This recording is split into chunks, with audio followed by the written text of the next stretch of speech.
Good evening, everybody. Welcome to this Overview and Scrutiny Panel meeting for January 26. Fire alarm procedures are as follows. If the fire alarm is activated, please vacate down the office down the main staircase, opposite the lifts in the foyer. Assemble in Hawley Square on the green. Officers will assist you and advise you when it's deemed safe to return to the chamber. Would everyone present please ensure that their mobile phones are turned to silent and they are not used to make and receive phone calls whilst this meeting is in progress. Please note that this meeting is being live streamed for members of the public. The meeting will also be recorded and subsequently broadcast on the internet. Does anyone intend to film the meeting? I presume that's a no. And there's no members of the public, so we'll move on. We had one request to speak under 20.1, and that's Councillor Yates, who wants to speak under item 4. No request for public speaking, so we go straight into item number 1, which is the apologies for absence. So I've had one apology, which is Councillor Moore, who's replaced by Councillor Wright. Councillor Coe. And apologies from Councillor Faruqi and Councillor Pope. Thanks, Councillor Coe. Item number 2, declarations of interest. Are there any declarations of interest? And that's a no. Okay, item number 3, the minutes of the meeting held on the 9th of December. To approve the minutes of the Overview and Scrutiny Panel meeting on the 9th of December 2025, a copy is attached to the agenda pack. Do I have a proposer? I presume we've all read it. Councillor Green. And a seconder? Councillor Austin. And all members agree? Excellent. I'll sign those off. Okay, item number 4, which is a review of the Overview and Scrutiny Panel work programme for 25-26. So, I'll turn to Councillor Yates. Thank you, Chair. Since the last Overview and Scrutiny meeting, I was wondering whether we could receive an update on the decision in the December Overview and Scrutiny meeting to invite Freshwater to a future meeting to respond to complaints from residents of Arlington House. Specifically, 1, confirm if there is a meeting in the diary, 2, if residents can attend that meeting, and for how long residents will be allowed to speak and how many residents can speak. 3, how long the meeting will last. 4, who from Freshwater is due to attend and whether that's going to be they're going to attend online or in person. And thanks for doing this. Just to make members of the committee aware that the resident whose complaint I read out at the last meeting, along with a number of other Freshwater residents, have since been given the notice to evict Arlington House. So I think for members of the committee who do attend, I'd really appreciate that, and residents of Arlington House would appreciate that, because the situation needs attention. Thank you. Yeah, thanks, Councillor Yates. Yeah, I can confirm there is a meeting in the diary for the 11th of February. It's an extraordinary meeting. It's at 11 a.m. in the morning. Freshwater have been invited, and they've indicated they are going to come. We did offer them some dates of our normal Overview and Scrutiny meetings, but they couldn't make it on those dates, so we've come to this agreed date of the 11th of February. Yes, members of the public can come and speak. It's a normal meeting. We normally allow 2 to speak for 3 minutes. And the meeting will last as long as it lasts. Who's coming? I don't know. I don't know if Emily has any names or anything. At present, I don't have any names. However, I do have explicit agreement that someone or some people will be attending from Freshwater. Thanks, Emily. Did I answer your question? Just lastly, are they attending online or in person? Thanks. In person, yeah, they're coming. Thanks. Okay, excellent.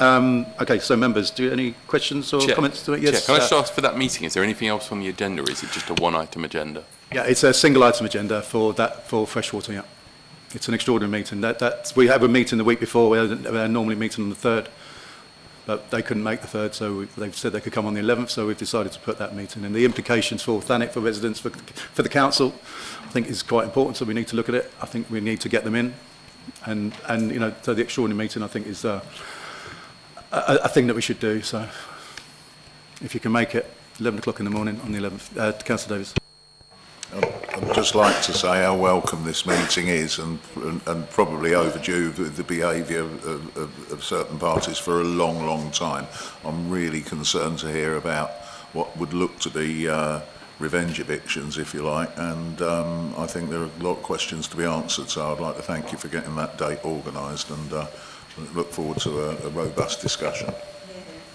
Yeah, thanks all go to Emily. She's worked tirelessly with backwards and forwards emails to get this off the ground. What I don't want is us to be completely hostile to them when they come. I think we need to keep dialogue going after the meeting. So I don't want it to be just an all-out attack on, by everybody on these people that come. they're human beings at the end of the day, and we just want to get some answers. So I think we just need to remain calm and not too hostile. So any other questions or comments on the work programme? Councillor Wing. Given the issues with Southern Water, and I've just had a text to say that we've got low water pressure because there's a fire incident going underway, so pressure's low because it's being drawn by the fire service. Should we not be inviting Southern Water in to talk to us? I mean, my bill has gone up again exponentially, and we don't seem to be getting the service. The residents are definitely not getting the service they deserve.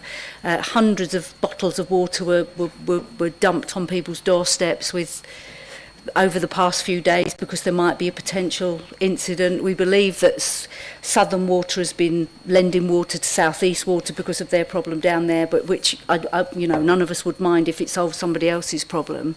But even if they don't come as a council, we're being seen to trying to hold the water companies to account. So even if we invite them and they refuse to come, we've done what we should do as a statutory body to try and get a better service for our residents.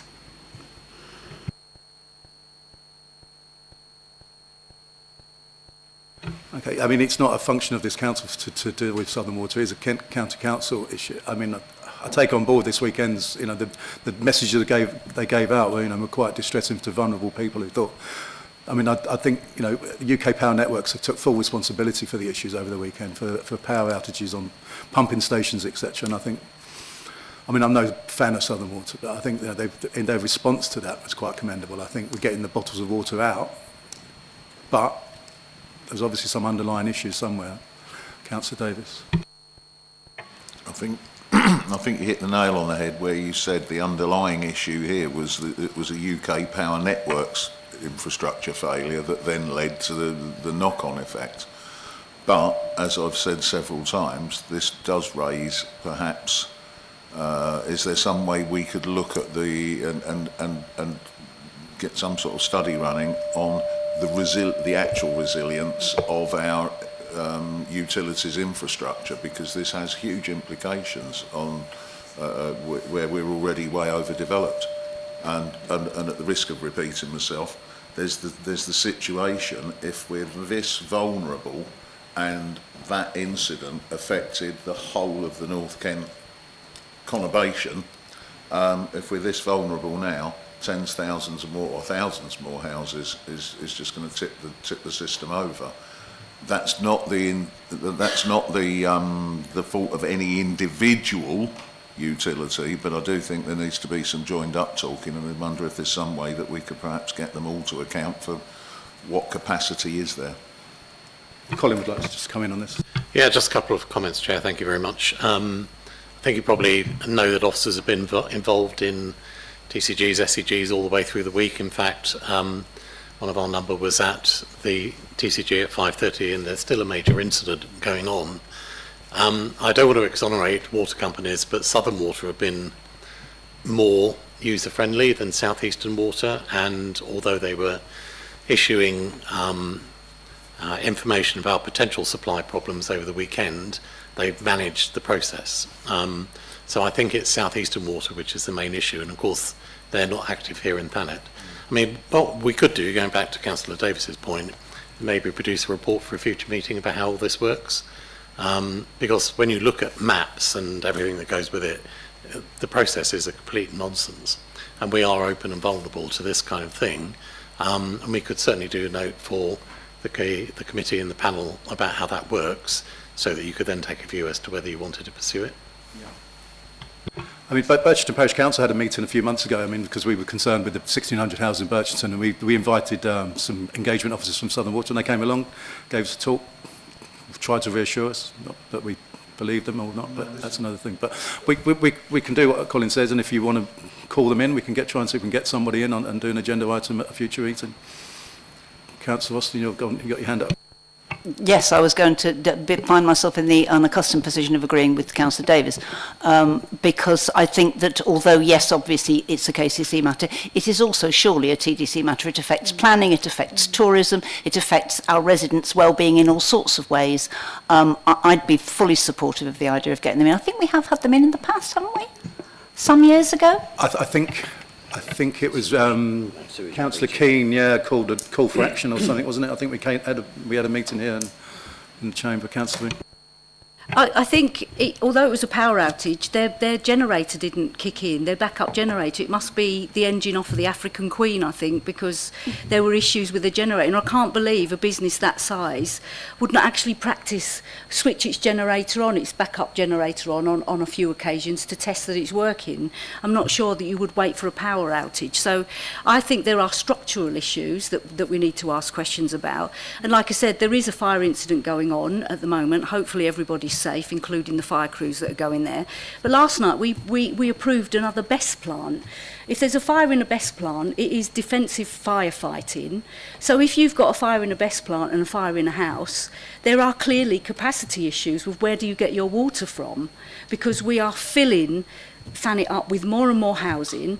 We're never ever given any real information from Southern Water when we sit on planning about, well, have we actually got enough capacity to deliver water and deal with the waste from these properties and fight a fire at the same time if there happens to be one. So it's really frustrating because you're not necessarily being given all the information to make educated decisions, planning decisions. So I would, I also agree with Councillor Davis, which is a surprise. We definitely need some information on what is their capacity. Okay, Councillor Scobie. Yeah, not willing to disagree too much, because I think we can all say that the issues at Arlington House, the issues with Southern Water are certainly serious, and we would all have questions. The two things that come to mind is, number one, we set up a process as a committee. People had ideas of things they wanted looked into, that it would be assessed by officers and brought back, and that we would then, as a panel, decide which ones we had to go to. So if there's concerns around Southern Water, I'd suggest, rather than us talking about them now, that we do that and then we put it into our process as we've done with other issues. But secondly, related to that, I'm not quite sure, when we've got limited resources, and I don't think Democratic Services in the next budget, I'm hoping they do, but I think they're unlikely to get more resources. So I'm not sure why we got to a point where, as important I'm sure the issue is around Arlington House, we've gone from a position of the last meeting we said we would look at this and maybe bring an agenda item up. So now we're having an extra meeting and bringing Freshwater in to interview them. I'm not 100% sure where that jump's gone. Now, you may have decided as chair, and that's totally your prerogative, but we have limited resources as a panel. And there's been lots of discussion about important issues. 2 meetings ago, we had a long talk about how local government reorganisation is going to impact this council, and how we wanted, as a scrutiny committee, to get ourselves ready to focus on that and be the challenge for how this is going to impact residents. If we're going to use our resources to follow lots of different issues, we're going to find that we actually achieve very little. I think we've got to be a bit strategic about this and focus on resources, because we have a finite amount of officer time, and we've already used some of that now to have an extra meeting. And if we're going to go off on lots of different issues, it just feels like we've lost that focus that we had and the process that we spent several meetings building.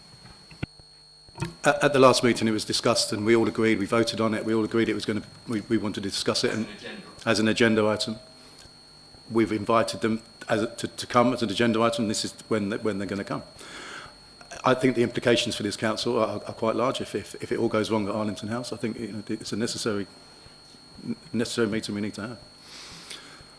And with regards to what you're saying about the LGR, we're setting up a working party. I think that's once we've heard what's going to happen, which should be next month, I think, isn't it, Colin? I don't know. We move forward. No, it's June, July. Is that, so once we know what's going on, there's nothing to talk about at the moment. So once we know what's happening, then we will. I don't want to sort of come back, because I think that you've made points which I think are fair. I just think we've got to follow due process. Yeah. We agreed a process where things would go in, officers would assess that, and then we would come back and choose the panel. That's been circumvented for probably good reasons, but I think just so we don't set a trend with Southern Water and then the next thing, we do need to follow a process, 'cause otherwise we're jumping around all over the place. Yeah, I mean, the alternative was Councillor Yates was going to do a call for action, so we would have had to do something anyway. So this is the easiest way to have done it. Okay. We will try and get some engagement, people from Southern Water, to come and do a presentation at a normal meeting in the future if we can. Councillor Austin. I just wanted to pick up on Councillor Scobie's point about the process that we went through, because you will recall that at the very beginning of this council term, some of us raised concerns about the way that the scoring was done, and it was agreed that we would have another look at that, etc. So the process has evolved as we've gone along, and I think it's still evolving. Yeah, absolutely. Okay, moving on. So we all agree to note the work programme for now.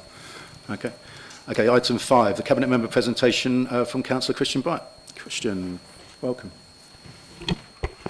Good evening, members. Thank you for the invitation and for giving me the time, or giving us the time to sort out the technical issues.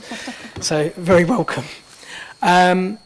So, tonight I am going to be giving you an update on some of the information that we've received. So if you go back one, Nick, I'll give you the... okay.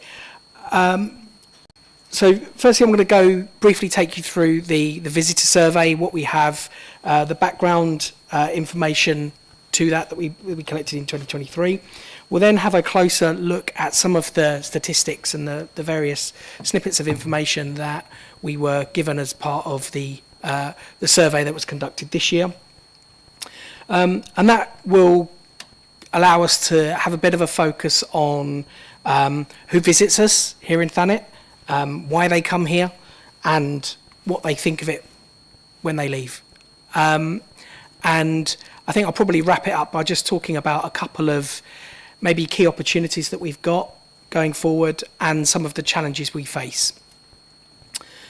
I'll try and keep it brief. I know it's a long agenda tonight, so if I'm waffling on, I know that certain councillors will certainly tell me.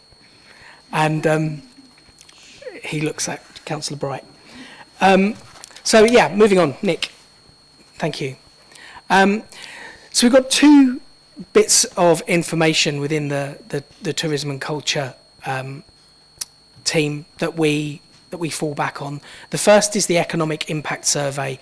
That's a piece of information that's undertaken every 2 years.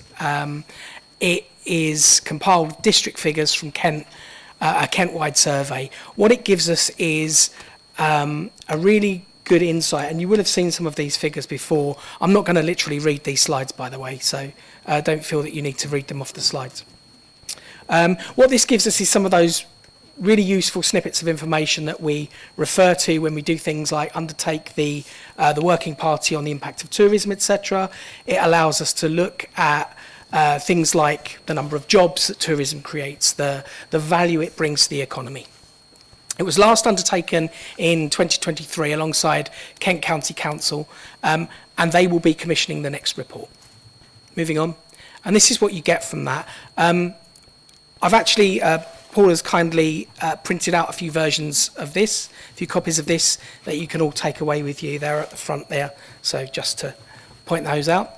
I haven't given them to you yet because I knew you'd read them rather than listen to me. But this stuff is where we see the real importance of tourism to our economy here in Thanet.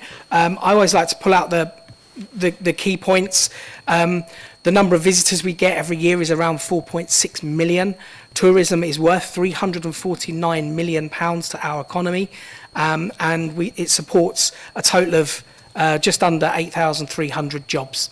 A really nice statistic is that was an increase when this was carried out in 2023. That was an increase of 42% on the 2021 survey, which obviously was taken in the middle of the COVID pandemic.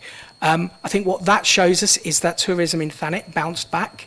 It bounced back considerably, and it's more or less at a par with where we were pre-COVID. Moving on. Looking at the survey we conducted this year, I just wanted to kind of dispel a couple of the myths that, you know, what we do and what we don't have. We don't have exact visitor numbers every year. We don't have any detailed first-hand data on how business has been, how much money has been made, whether business is more profitable, less profitable, whatever, than it has been in previous years. What we do have is every 2 years we have that volume and value economic impact. We also have visitor survey results from 2025. That does give us some new footfall data, and it does allow us to interrogate some of the trends we're seeing and compare them to previous years. We do have a relationship as a department with local businesses in Thanet, and we share, and groups, and we share that they share their input with us on how it goes or how it's been going, and we've obviously been having dialogue with them, and we'll continue to work with them. There's no data that they give us that I'm able to share here because there's obviously confidentiality reasons, but it's all about trying to promote the area as much as possible and make sure that they have that they're as successful as we feel they can and should be. Moving on. So I don't know if anyone's ever done one of these surveys. I think I filled one in this year. It was handed out to me when I was walking around in Broadstairs. I still live here, obviously, so as well as doing this role, I live here and enjoy the beach. The survey itself measures sentiments, how people feel about their trip to Thanet, the motivations for coming, what kind of person they are, and it's broken out into Margate, Broadstairs and Ramsgate. So we can start to see some trends, some differences, some similarities between each of those groups. The surveys themselves conducted face-to-face were conducted face-to-face in June, just before the school holidays, and again in August. A total of 1,200 visitors were interviewed. There was also a social listening exercise that was conducted during June and August. So for those of you who don't know, social listening is basically where people monitor what is being said about Thanet or Broadstairs or Margate, Ramsgate, and just see where that sentiment lies. There's various companies that can do that. The previous visitor research was carried out in 2018 along this line, and I think what this is what 2018 gives us is a really nice barometer, because I think we've had this strange period from 2020 or summer 2020 to 22 where we had a bit of a hiatus in tourism. So 2018 gives us a really nice point of comparison. So when I compare to previous years, assume that I'm going to be comparing to 2018. Moving on. First thing I want to talk about is visitor profile. Visitors were predominantly female. Older age groups were prominent in that. But it's a fairly broad spread of the population.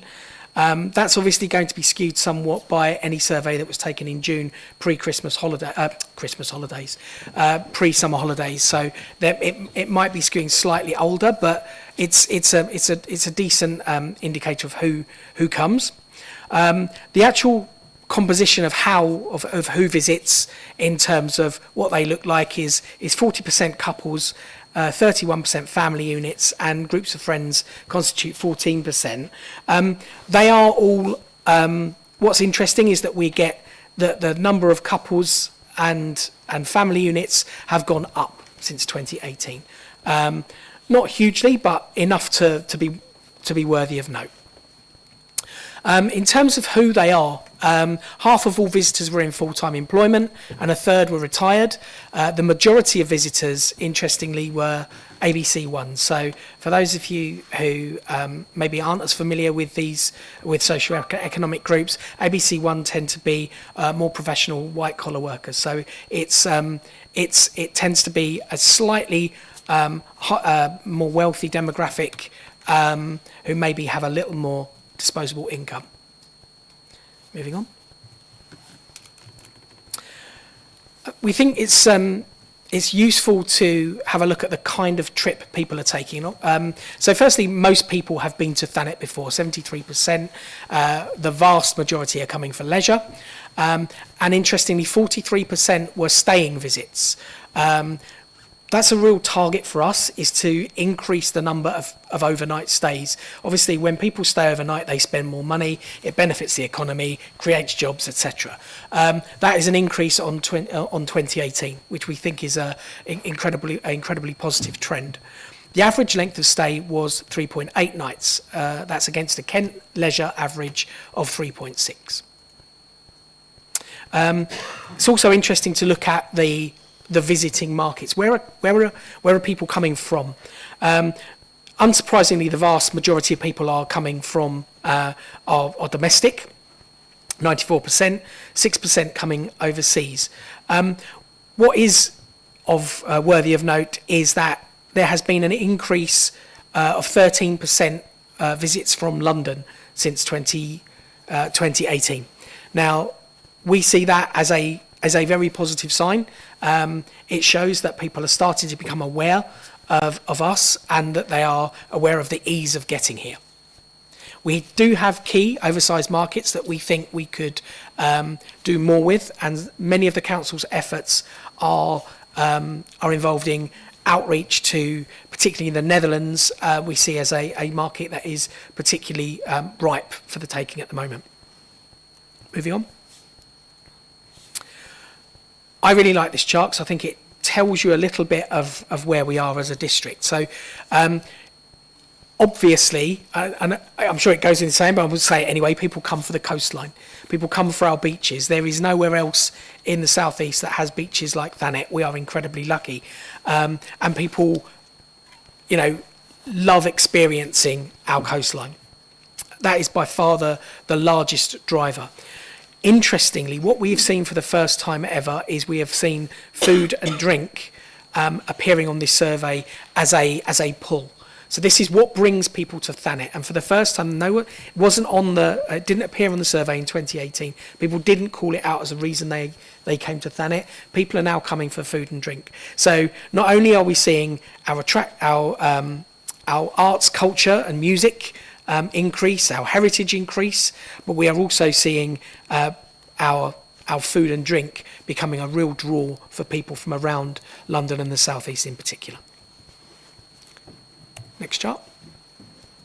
How are people staying? The majority of people still stay in hotels, but that's kind of pretty much equal with friends and relatives and Airbnb. So Airbnbs have had a big increase since 2018. Now, I kind of think back to where we were when Councillor Britcher brought his Impact of Tourism working party piece in 2023, and obviously Airbnbs have two sides to them. We focused earlier on in this council as maybe the kind of negative side of empty homes, etc., but actually Airbnbs bring an awful lot of do have a positive. They bring people into the area and they provide a really useful resource for people to stay.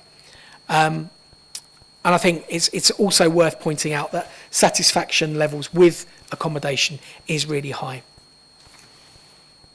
Oh, I would also note, or it doesn't appear on this chart, but for the first time ever this year, motorhomes appeared as a response. So again, we spoke about motorhomes in a recent meeting, and I would just refer back to that, and there is clearly an opportunity there, and it is clearly a growing sector. Moving on to satisfaction scores. We're rated incredibly highly. If you were selling a product on Amazon and you got an average score of 4.55 stars out of 5, that's pretty good. We are, as a district, as a tourism offering, people are very, very satisfied with what we have to offer here in Thanet. And I think we should be proud of that. The top 3 in terms of satisfaction scores were ease of finding a way around. So obviously our wayfinding is good. I think we can make it better. I think most people do. We're looking at signage around car parks in particular, but we're also looking at improving signage in terms of accessibility as well. So we can do more on this, but it's still called out as being good. An overall impression of feeling welcome. So, again, I'll refer to Councillor Britcher's work. That might not have given the impression, but we absolutely welcome tourism in our district. We want people to visit. When they come, they have a nice time. And the beach and coastline experience, it is our biggest asset that we have, and people love us for it. This is actually marked on the chart as bottom 3, but I want to be really, really careful when we talk about this. The things that appeared lowest in terms of satisfaction were public toilets in terms of availability and in terms of cleanliness. I'd obviously note that last year saw the sort of second wave of us improving our public toilets. This year, gives us our third wave. So things like the new accessible toilets on Stone Bay that we're going to be delivering this year. So really positive stuff, but also have a look at that mark. That is 3.64 out of 5. So it's not like people are dissatisfied, it's that they are just appearing lowest on the survey. And shops is another one. So, I think we all recognise how we can do better in our high streets, and that we can, and we are doing, as a council, we are doing what we can with the high street auctions. We are doing what we can to help local businesses and local shops thrive. So really positive slide, that one. And I would also just add that the 4.55 out of 5 is a marked increase from 2018, which was 4.3. So it's not like people were unhappy in 2018, but we've made an improvement even more. Next slide. And this is a summary slide, really, of some key observations and changes. I think what's really interesting is we saw that 3/4 of visitors considered the sustainability of how they visit, and we saw that in the number of people who travelled to the district via train. More people are choosing to travel by train. Beaches and coastline are absolutely vital. We need to continue to take care of them. We need to continue to roll out all of our efforts in the open spaces team to make sure they're as well kept and as wonderful as they are.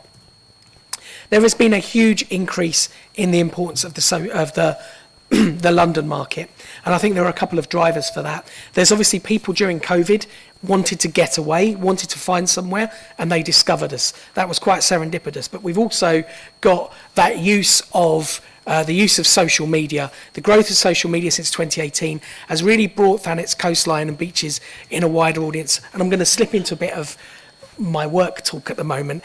Social media was a thing in 2018, but what we are seeing is young people particularly are using social media in a different way. The way they use social media is they're creating short form video content, and they are capturing the beauty of our scenery, and they are plastering it all over TikTok, all over Instagram for their mates to look at. We are absolutely a perfect backdrop for someone's selfies. So I think this is a really positive impact that social media can have on us. And finally, there has been an increase in Airbnb as an accommodation choice, and it's being taken up. And I think if people have the right offering, and if those offerings are in the right places at the right sort of saturation, I think they can really become an asset to our community.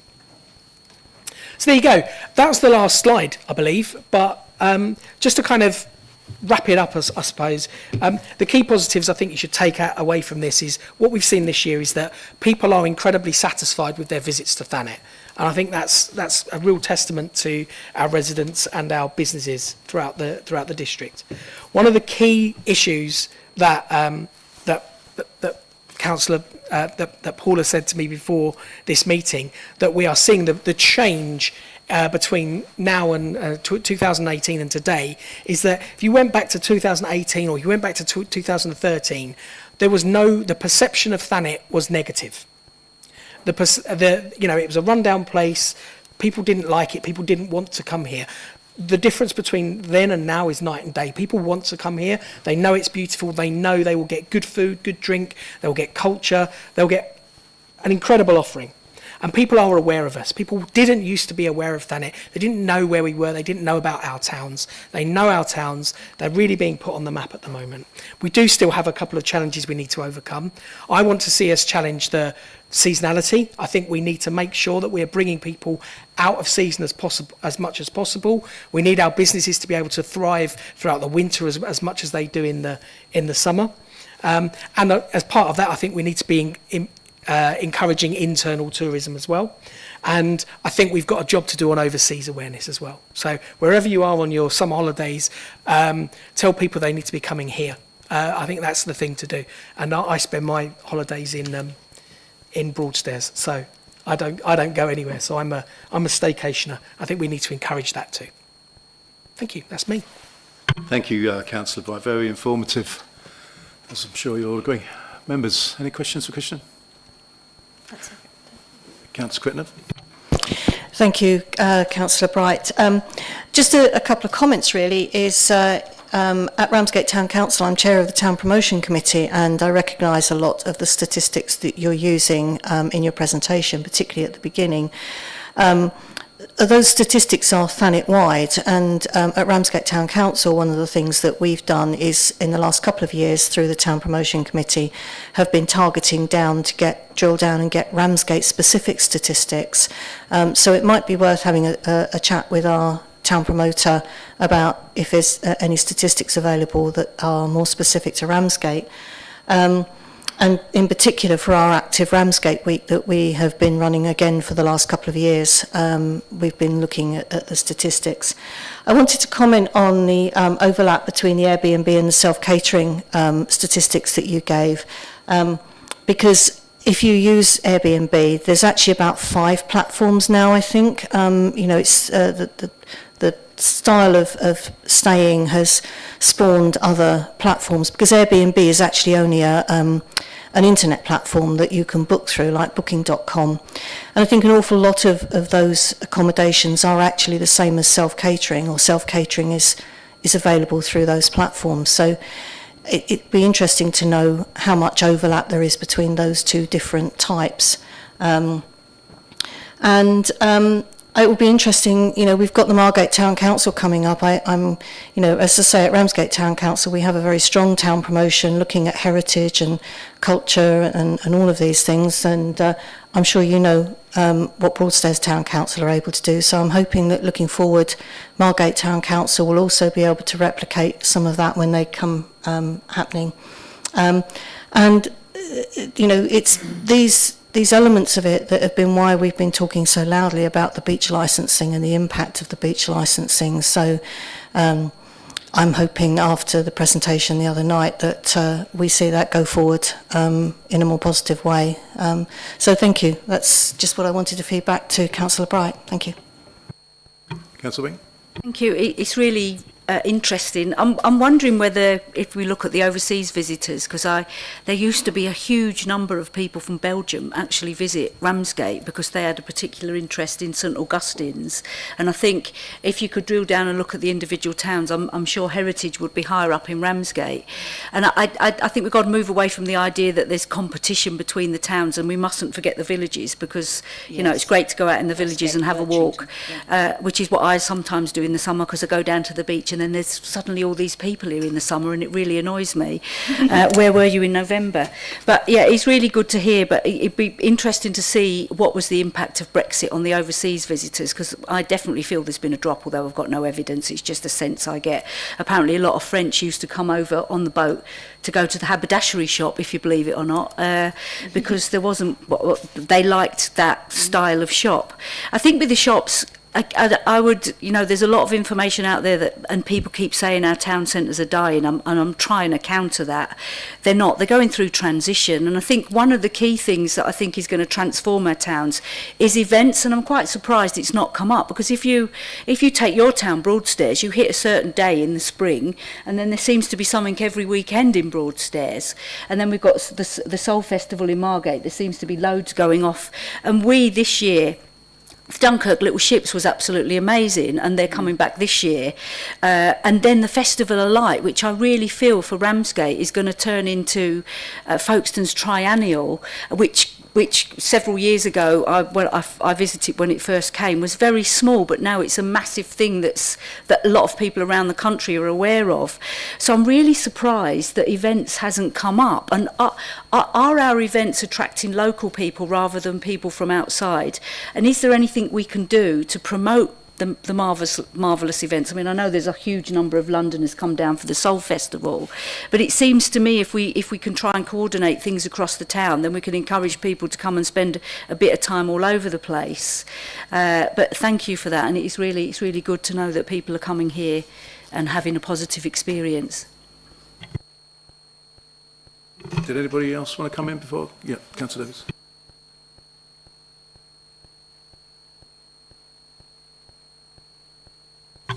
Thanks, Councillor Fellows. I just think there's quite a lot of points made. I don't want to forget what Councillor Crittenden said by the time I get to the sort of fourth or fifth person. So, Councillor Crittenden, just very briefly, and do jump in if I say something wrong. There is town level data in there. We can drill down, I believe, and I think that is something we can look at. Yep. Did you want to come in? I think the question was around the economic data and drilling that down to town level. It can be done, but you just have to appreciate it's an economic model. It's a national model. So what you're doing is you're bringing in international passenger data, then you're bringing in lower data, and then you've got it at county level, then you've got it at district. So it's not going to be as perfect, but we can get that data, and I have requested that if we would have to pay an additional amount, that we can try and get that per town.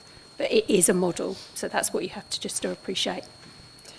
Thank you. That would be useful. I know when we've asked for it before, we've been told that it's very difficult to get or can't be got. So it might be that your team have been following that up and have made some progress on that, because it is a while since we asked the question. So the other point you raised was around Airbnb. Would that encompass all Airbnb style platforms, or? Yes, so the Airbnb is what the actual consumer, the visitor, has actually said, but there's a difference. With self-catered, it's classed as rented self-catering, so they see rented self-catering as different to Airbnb, but that's actually what the respondent has provided. But you're absolutely right, there's a number of platforms, not just Airbnb, but yeah, that's what came back in the data. And finally, to you, Councillor Crittenden, just to respond on your point about Margate Town Council, yeah, I think town councils play a really vital role, and this is a very small department. We can work together very well, and we've seen it on the town council with and Lisa Collingwood's team in terms of providing really good wayfaring in Broadstairs and some really positive ideas, taking that forward. I think it's all, there's a real job that town councils can do. And finally, to your point, Councillor Wing, thank you for your questions and points. I think that seeing coordination across towns, I do think we maybe have a role to play in that. But there is it would be brilliant to have a sort of a strong network of culture. One of the points you raised there was why our events don't come through in the survey.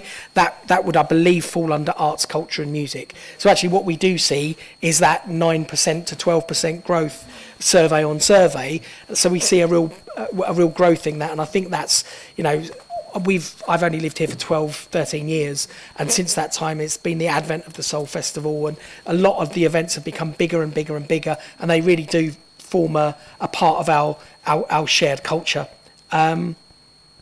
I think that was it, wasn't it? And yes, I think Brexit, your other point was about Brexit, and I actually do think probably it was a psychological thing for many of our European visitors. They didn't feel particularly welcome, particularly not here in Thanet at the time. I think we have changed as a district. I think we are more welcoming, and I think we're more progressive than maybe we were 10 years ago. The last one I mentioned, which is obviously where do you camp here, which is where do you camp and where do I take my camper van when I want to get out of my house?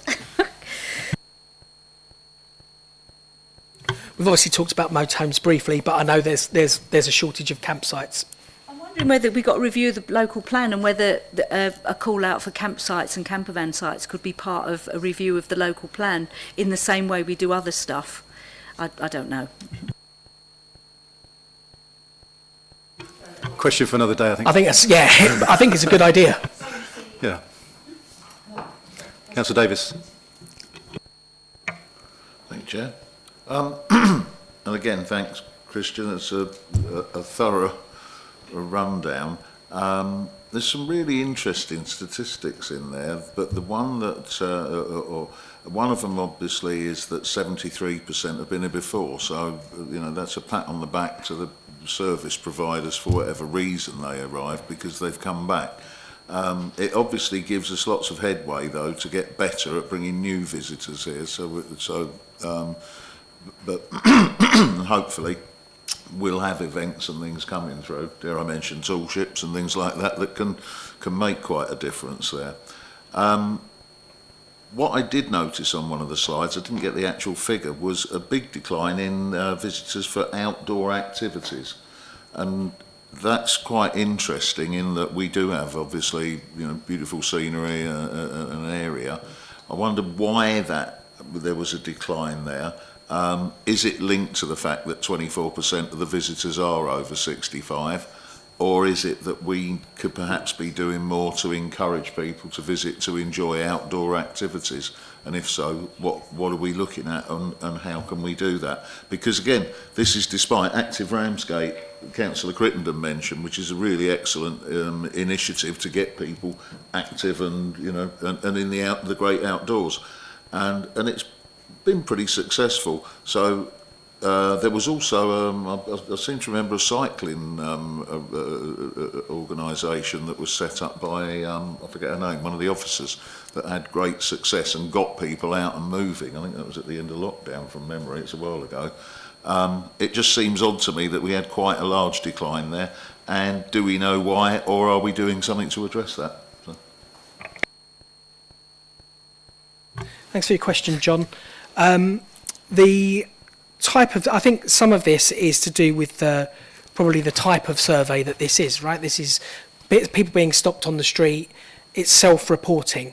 I think there's probably a lot of crossover, but I don't see the outdoor activities as being a negative. I think there's probably a lot of crossover between coastline and beaches. So if you stop someone and it's a rainy day, they might say, well, I've come for a long walk.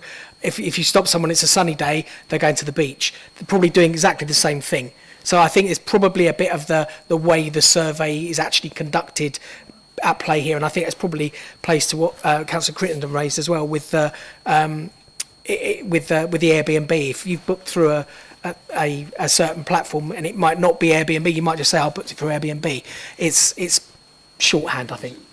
I think there is actually something to be said around we want to promote more outdoor activities. We've got the Viking Coastal Trail. I think outdoor activities is potentially a really good opportunity as we move beyond being a summer destination and being a 12-month destination. So I think that's the opportunity that we have there. Anybody else? Oh, Councillor Bitcher. Oh, thank you. So first of all, I want to say we should be really pleased that out of all those areas where people were polled out of 5, everything was above 3 out of 5. I thought that was really good. But just a question of, are there any actions that we as a council are either taking or could potentially take that would encourage more visitors to be staying overnight? Also, just sort of thinking aloud, I was thinking in the longer term with the restoration, planned reopening of the winter gardens, whether we'd be able to take advantage of that space as sort of a conference venue in the same way that places like Brighton and Bournemouth have, that would actually help bring in visitors during the winter time. So I'm going to pass this one over if that's okay. Because the answer is yes. Yeah, it's absolutely yes. Yes, so our objective is to shift, and one of the positives from this research is that we've seen that 70% from day visitors to 70% day visitors to go over to overnight stays, and we've seen that we've now gone to 43% now, which can, it's the fact that we're so near London is a benefit and also a challenge to get people to stay for longer. If you're competing against the Southwest, you're going to make that journey, you're going to stay for longer. So you're absolutely right, and that's why a key activity and what we would like to do more of is the overseas market, because of where we're located. We can try our best with the domestic visitor, but ultimately we will be seen as a short stay market. Whenever we do any market testing, we're going to be seen as a short break. Unless Broadstairs there is the family 1 week holidays, but in the main across the district we're seen as a short break because of where we are placed, and we won't be able to compete with the abroad holidays. But where we can compete is the overseas, because they will come and they will come for longer and they will spend more. And that's where we will be, as our perception and awareness of the destination is moving and increasing in the right way. That's where we would want to channel our efforts, is to the overseas market. Councillor Curry. Thanks for your presentation.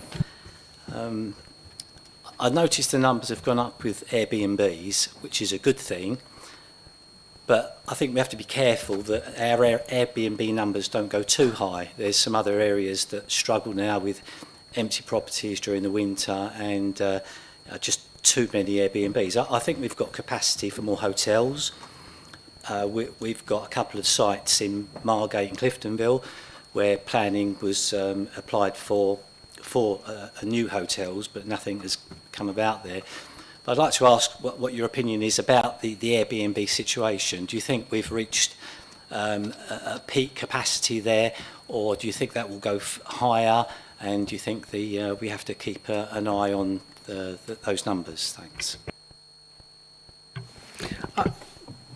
I'll come in. I'll give my answer, and then I'll hand over to the expert. Maybe. Look, I think you're right. I think there's a balance to be struck. I know that in my ward, in particular, in the summer, when you knock on doors, there are streets where it's very rare that there's anyone living there. So it can have a negative impact. I think this council's taken some steps to mitigate that where we can. I just think this particular presentation was really about actually what it offers. Now, your point on the hotels was a very good one.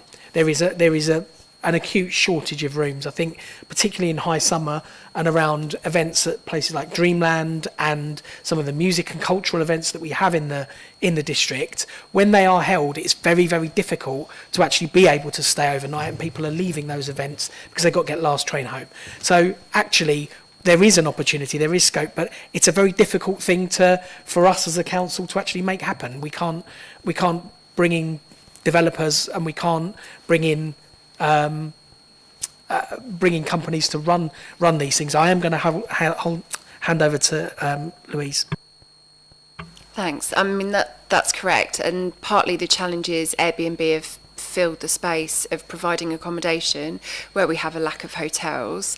We have done quite a lot of work around what kind of hotel accommodation we need. We particularly need it in the family market, and in that kind of competition with the South West, as Paula was talking about, thinking about the location around sea views and things like that. It's also a really challenging marketplace to engage with. Hoteliers are generally quite risk averse, and there are many levels: the developer, the franchisee, the owner of the building or the site, and often there's quite a lot of investment that has to come in from all sorts of places, which provides some of the challenges you're seeing on the sites that have got planning permission.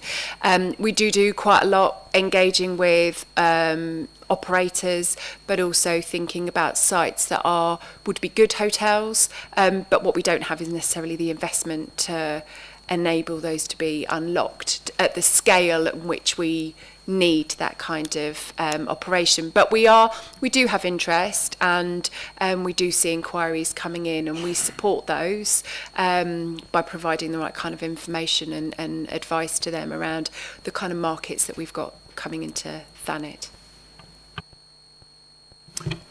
Councillor Crittenden.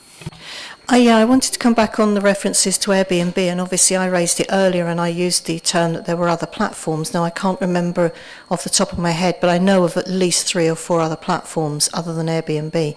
How can we start to change the language around this? Because it's a very emotive term in an area where we've had problems with housing and so much blame has been laid at Airbnb, but actually what a lot of those properties are actually genuinely self-catering flats, but they're advertised on the Airbnb platform. So because someone's rented a flat via the Airbnb platform isn't necessarily so clear.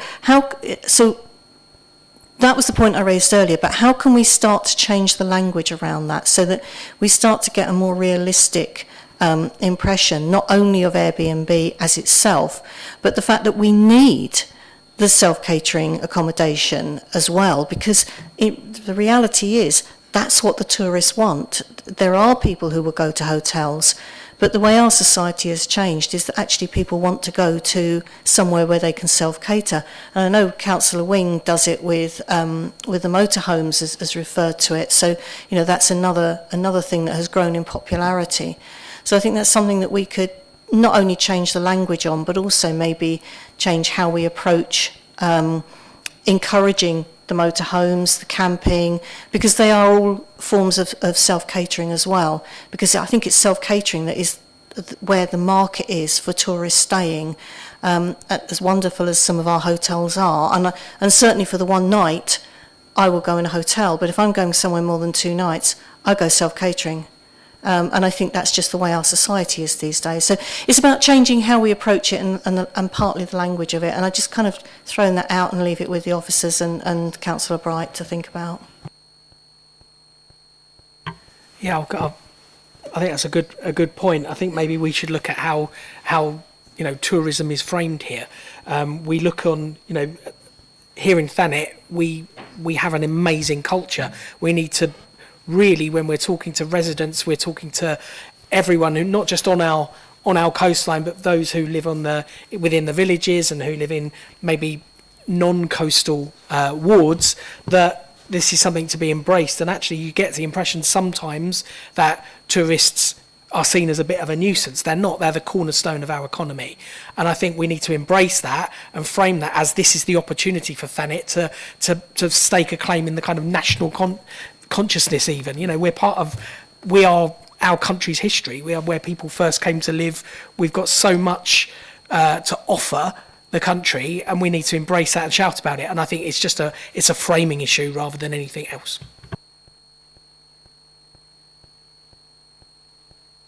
Okay, excellent. Thank you, Christian. Thank you, Louise and Paula too. And can we all note that report? Good, excellent. Thank you. We will get the slides. I'm sure Nick will circulate them. Good, yeah. I'd like them for RTC. Okay, moving on to item number 6, which is the Port of Ramsgate Future Delivery Project. Call on Mr. Humber. Thank you, Chair.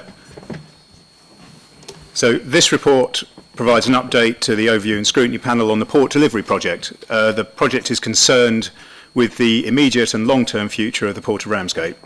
So by way of a recap, the Port of Ramsgate is a municipal port, which means it's directly operated by the council and has been since 1998.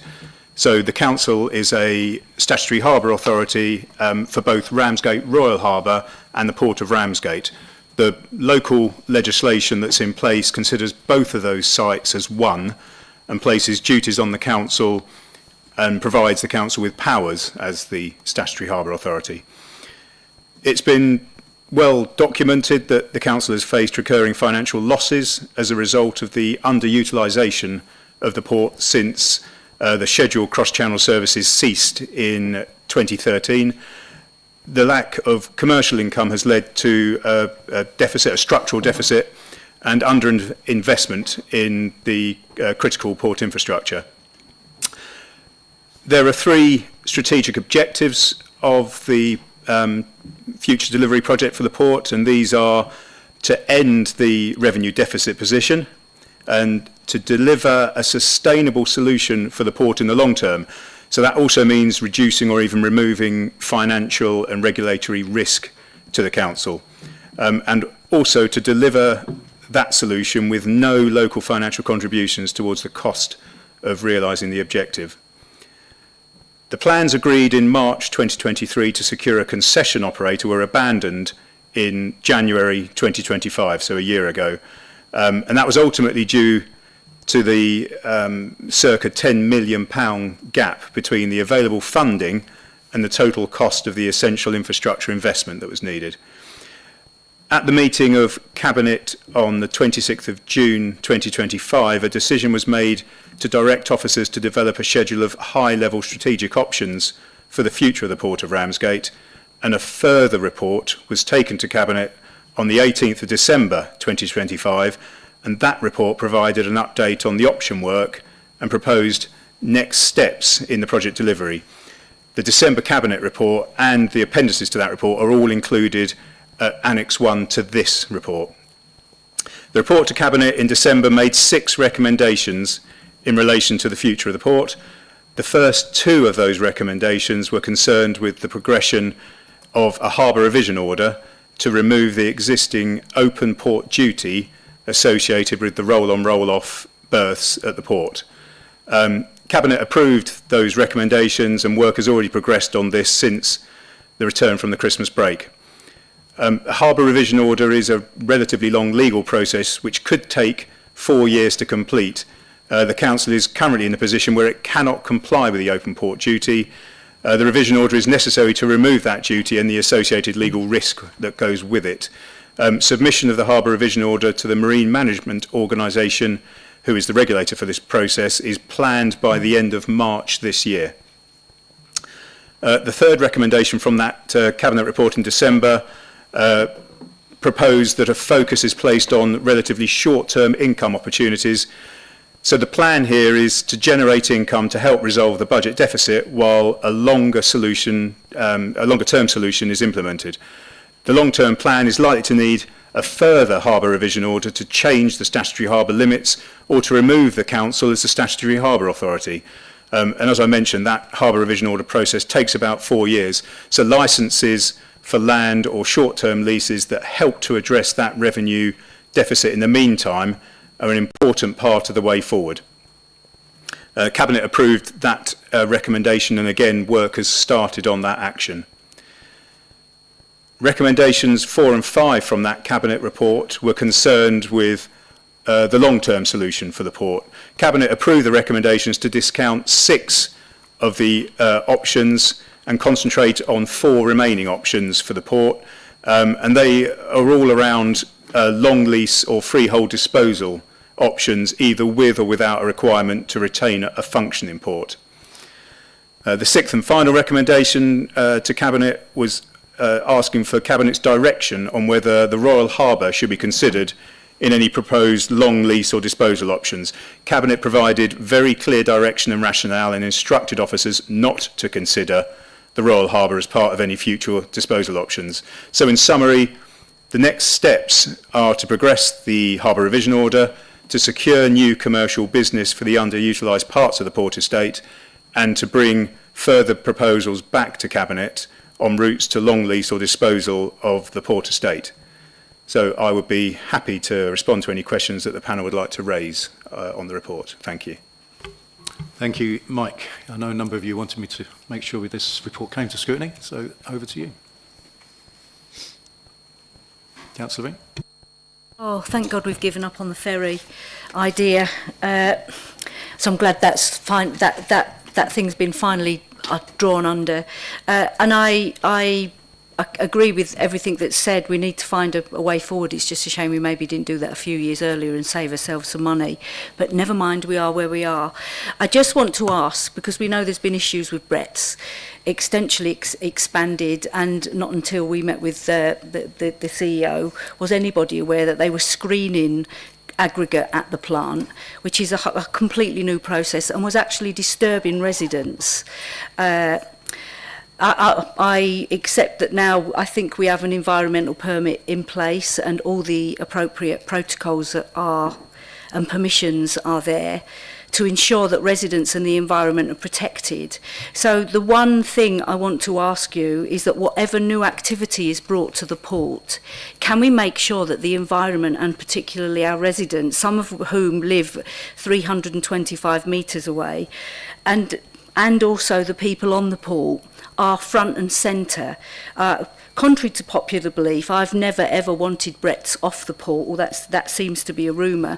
I just want whatever's on the port to be compliant and have all the permissions it needs to have to operate to whatever's on there. So if we bring a nuclear plant into the port, because it's going to give us a lot of money, let's make sure we've consulted with residents who live nearby and it's totally compliant. And that's the only thing I'm asking, that we make sure the environment and our residents who live close by are consulted and properly informed. Thank you, Councillor Wing. So I think just wanted to mention Brett's as you've raised it. they're still going through a permit process, so an application is in, that hasn't been determined for the screening, so that's still a live process at the moment. I mean, in terms of new activity, I mean, it is, the local plan says it's a commercial port. It's, it is a site for commercial uses. Absolutely, any new uses, and one of those recommendations or one of those decisions of cabinet was about securing new income, new uses from the port.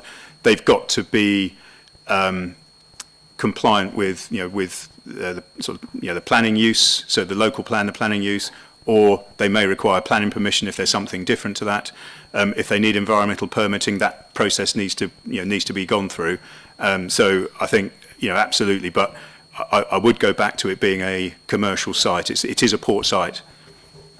Totally accept that, and I'm quite happy for whatever activity is on that port as long as it's got all the permissions it needs and we've consulted. Can I just ask, should Brett's be screening aggregate at this present moment in time? Because they've hidden the machine behind the big pile and I believe there is screening going on. So Brett's, they've got that application in. There are voluntary mitigations in place. So those were informed by qualified, experienced public protection officers. The site is a long way from the nearest receptor. You've mentioned 325 metres, I agree, it's that sort of distance.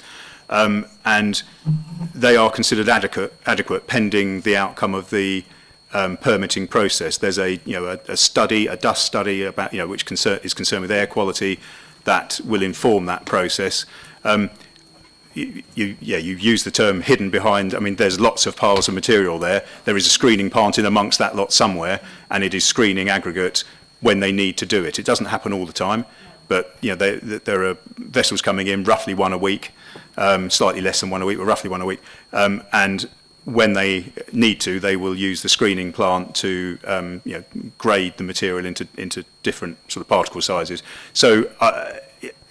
I think it is appropriate because they are working under agreed mitigations until such time as that permit is determined. Are they crushing and washing also, or is it just screening, sorting it into different grades? So they're not washing, they are screening and they are crushing. So two slightly different processes. Their crushing plant that they have on site has a permit, it's a mobile plant, and that is a permitted piece of equipment. It's the screening which is the subject of that permit application. So they're not washing aggregate, but they are doing both those other things. Question maybe links with Louise, because the green campus is in the mix on that port as well. So, and it might be that it isn't answered at this particular moment, but is the location of where the green campus going to be part of this potential port site that we're going to offload or sell? And if it is, why are we spending levelling up money on a piece of the port that would maybe involve a building that we're going to sell or lease to somebody else? I'll start. I think maybe Louise will come in as well. So the red line boundary is one of the things that hasn't been decided yet in terms of what's going to happen on the port. Part of the the next stage in terms of those four options that we're pursuing will be about which parts should be disposed of. Should it be everything? Certainly, what we want to do through that process is remove the legal risks, remove the financial risks that the port is presenting at the moment. So I think that that part hasn't been confirmed. It is on the port site. It's within what the Green Campus site is within. What's called the harbour limits. So we have dry harbour limits and wet harbour limits. So it's within the dry harbour limits of the port under that statutory harbour authority area. But obviously, whatever the future of the site, the Green Campus will, it provides space, it provides regeneration, and probably Louise will want to come in and say something like that as well. Thanks. Yeah, I mean, just to add, the point about the Green Campus is about creating space for job creation. Whatever the future kind of ownership or management of the land might look like, we will have delivered a facility that will have implications around grant funding outputs. So we need to think about those in the same way that we did the Winter Gardens lease arrangements, for example. It includes grant funding and there are outputs to deliver and continue that regeneration. So I don't necessarily see it as whatever the future is for the whole kind of wherever the red line is, as Mike said. And I think, you know, we have other employers that are on within where that red line will likely be, that do have jobs and are delivering activity down there. So we see it within that kind of sphere rather than it being a waste of money because it's on a site that we're deciding its long-term future. I think that will be a hard sell for residents because we're potentially building something out of money that was given to Ramsgate to benefit the people of Ramsgate. And now if that piece of land is sold with that building, we don't even get the rent back from the lease money back from that building. So I'm playing devil's advocate. That is going to be a tough sell to the residents of Ramsgate. Councillor Davis. Thank you, Chair. Again, Mike, thanks for the update. I've got a number of questions, so I'm going to try and be concise, but if I just whip through the first few and then we can stop and talk maybe. Who is this permit application with? Which body is awarding a permit? Can we just at this point confirm, because many don't believe this, and I'm passing on what I'm being told, are we absolutely certain that all permits are in place, including environmental impact assessments? Because when we've discussed this previously and recently, we've mentioned the environmental impact assessments for the establishment of the berth. Or the pond. I don't want to get bogged down on today's. No, but what I'm saying is, are we absolutely convinced that this meeting? I think we're talking about a bigger picture of the port and the future of the port. But are we absolutely convinced, please, that though all permits are in place? What is a voluntary mitigation in reality? And again, why no bunds and covers? Because that is, to my understanding, part of the environmental requirements, that as well as damping down, all that aggregate and stuff that's stored there should be undercover, as it is at other Brett sites, and contained within bunds and covers.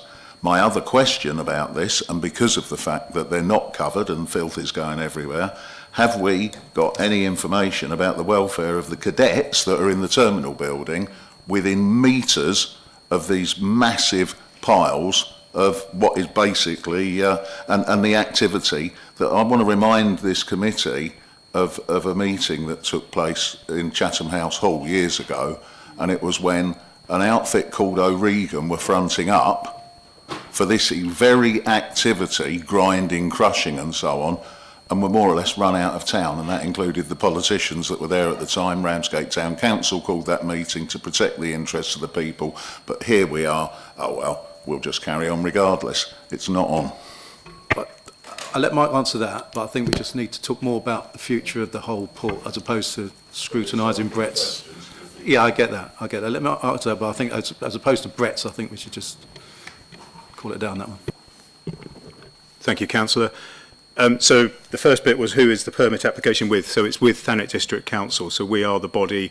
It's an environmental permit under the Environmental Permitting England and Wales Regulations 2016.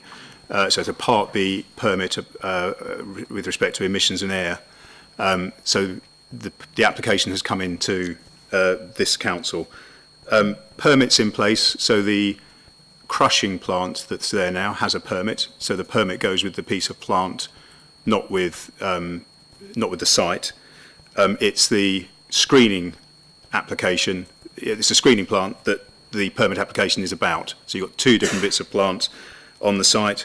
The site is an import site for aggregates. It's also a concrete batching plant. There is a separate permit for that concrete batching plant. The site has been in operation since the late 1990s. What they're doing is they are storing aggregate and using aggregate in concrete batching, and now they're processing aggregate. But that doesn't require an EIA in itself. They are not doing anything hugely different to what they were doing before.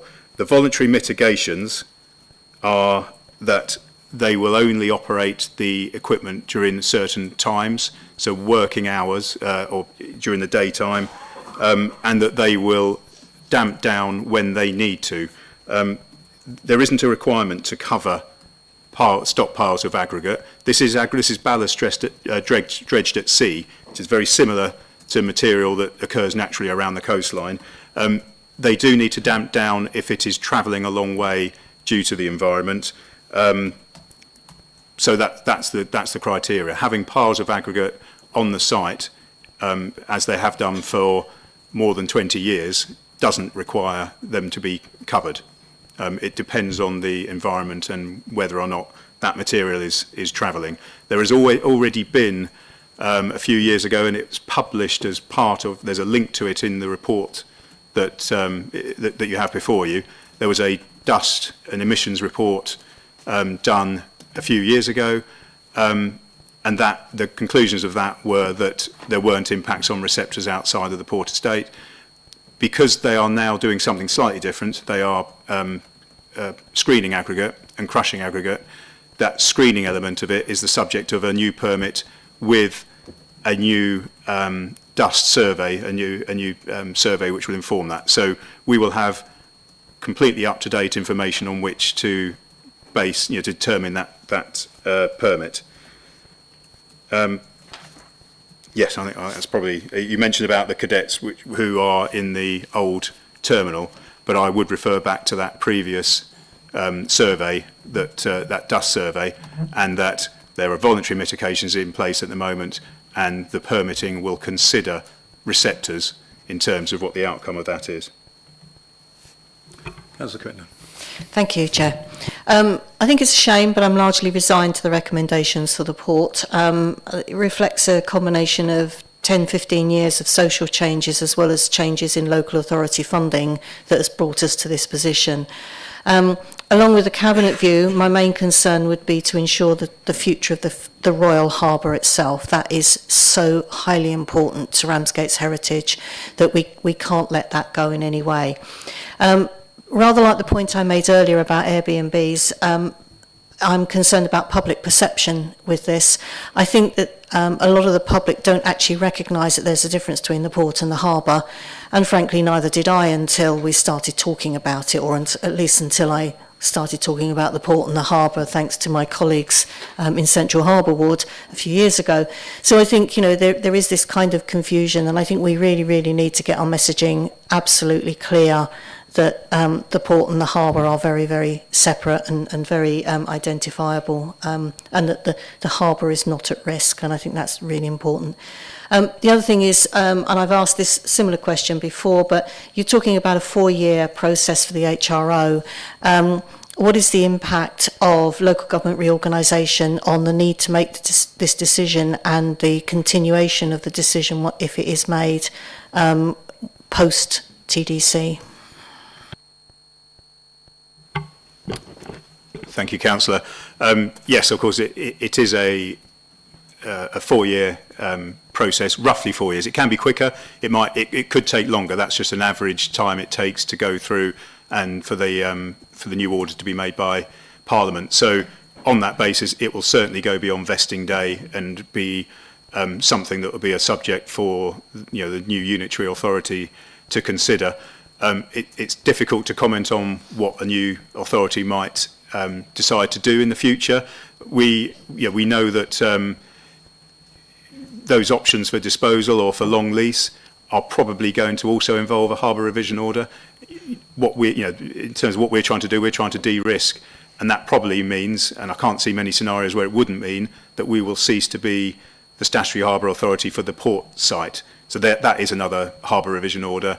And so again, the clock starts from when you do that. So again, that goes way beyond the LGR process. But there'll be many things, sort of many long-term projects that will, that are started now that will go way beyond the vesting day, and there will be something for the new unitary authority to consider the direction of. I think part of the question I was asking was, is it urgent that we make this decision as part so that it's done well before the LGR? So I think it's important that we act now. I mean, that was really the tone that I sort of set in, or my view from in the Cabinet report, and that's because of the deficit position that we have each year. So if we were to wait, we're simply prolonging that period where we have a revenue financial deficit each year. So the recommendations that were agreed mean that we can focus on reducing that in the 4 years or so it takes for a harbour revision order to take place, so we can look at shorter term income opportunity while we go through that longer process. But to delay it really just means that we are, in the absence of an operator coming in and operating it as a ferry port, which is what it was designed for, in the absence of that, we're just prolonging it and continuing that with that deficit longer than we need to. Councillor Austin. Thank you, Chair, and thanks, Mike. I wanted to ask about what consultation and discussions we're having. Obviously, I'm not asking for commercially sensitive information, but what types of people are we consulting with about the short-term income generation, about the long-term use of land, etc., etc. Presumably we're talking to existing tenants, existing businesses around the harbour and port, and other organisations that we've worked with. But are we putting out, in the way that we would put out, for example, a call for sites under the local plan, or whatever, are we putting anything out publicly to ask local businesses, organisations more widely, etc., for their ideas, for suggestions, for things that they've always had sort of in their back pocket that they might be interested in doing? What's the process we're going through, please? Yeah, thank you, Councillor. Yeah, a good question. I think certainly part of the next phase is to decide how we go about considering disposal. We've got a number of things that we need to think about for disposal. We know that we are going to split the Royal Harbour from the port. There are services that are combined, things like port control service, dredging, things like the existing tenants, and making sure that we understand their interests and how they'll be catered through the process. I mentioned about we don't know what the red line will look like yet. There's all these things that we need to understand in terms of how we go forward. In terms of who we're speaking to, we are speaking to private sector businesses who have expressed interest before in the port. We've had quite a few conversations with government, various departments, most recently the Department for Business and Trade. So we're sort of continuing those conversations on an ad hoc basis, because that's helpful in terms of connections with other organisations and other interested parties. But I think that's very much the decision of Cabinet in December is very much to scope that next stage and refine those options. Mr. Green. Yeah, thank you. Thanks for the report. Like Councillor Crittenden, I'm concerned about the Royal Harbour. Its sentiment in the town towards the Royal Harbour, I'm sure you're aware, is very different to the sentiment towards the port. So I'm pleased that it's separated from this process. But I wouldn't like to feel that it's been forgotten, that the Royal Harbour has its problems, as I'm sure you're aware, and probably needs investment if it's to compete at all with other marinas.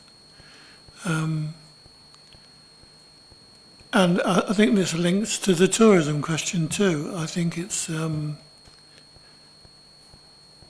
got more potential than it's currently achieving in that sense. So I hope that you're thinking about what can be done about the Royal Harbour. Yeah, thank you, Councillor Green. And yes, absolutely. And I think we do understand as officers as well and recognise the importance of the Royal Harbour. there is investment going on, but a lot of it's investment that can't be seen. It's investment in processes and compliance and making sure that buildings are fit for purpose and sort of modernising. Our pontoons in the Royal Harbour float up and down, and there's an awful lot of wear and tear and maintenance that has to go on. So there's investment in those sort of things. But I absolutely take the point, and the focus on maintaining and improving the Royal Harbour certainly isn't lost as well. Councillor Scobie. Sorry. Could I think it needs some, how can I put it, imagination about what could be. Councillor Scobie. Thank you, Chair. A very good report. I have to say I questioned the timing of it when we discussed it at our Labour group meeting, because for me, the opportunity with the unitary authority coming in to potentially have more ability to invest into the port, but I can see, having read the report now, following that there's a lot of considerations gone into it, and I support the direction that Cabinet's taking. The question I had follows an email conversation that Mr Humber and I have been having around the risks around the port, because for me, reading the report and understanding the direction of this was a little bit of a bolt out of the blue in terms of some of the liability the council potentially has, and how in all of the last sort of 2.5 years as a councillor, we haven't really considered that either at governance and audit as we looked at the risk sort of process, or even though it's been discussed maybe in this room, I don't think we've really fully understood the risks of this. And so I've been doing a little bit of looking into this to understand where these risks sort of sit, and the top sort of scoring on a risk is an impact of £500,000 as a financial impact, and the likelihood is something that's happening regularly, or the circumstances frequently incurred. Now, even if you just looked at it from the port or the losses related to the port that we've been aware of and have been reported to Cabinet, those are already over £500,000. So I'd question why that's not being flagged up, and I raised that at a recent Governance and Audit Committee meeting. But I would like to ask Mr Humber on this. If we don't make these changes to the open port duty, what would the risks be to us, and how likely would they be? And linked to that, what do we think could happen in the next 2 or 3 years? Because at the moment, I was having a look at the last risk register, and at the moment, the only risks related to the port are scored incredibly lowly. And without wanting to downplay these as risks, the port risks at the moment are scoring lower than 2 risks on the risk register. One is algae on the slipways and the council chamber cameras. Now, I'm not suggesting that they're not risks, but the fact that no risk for the port scores higher than either of those two is a little bit of a surprise. So when I read the report and you talk about the serious language and the potential impacts, to have that not really referenced at all in the risk register feels like either an oversight or I'm missing something. So I wonder if you could give a bit more information on that.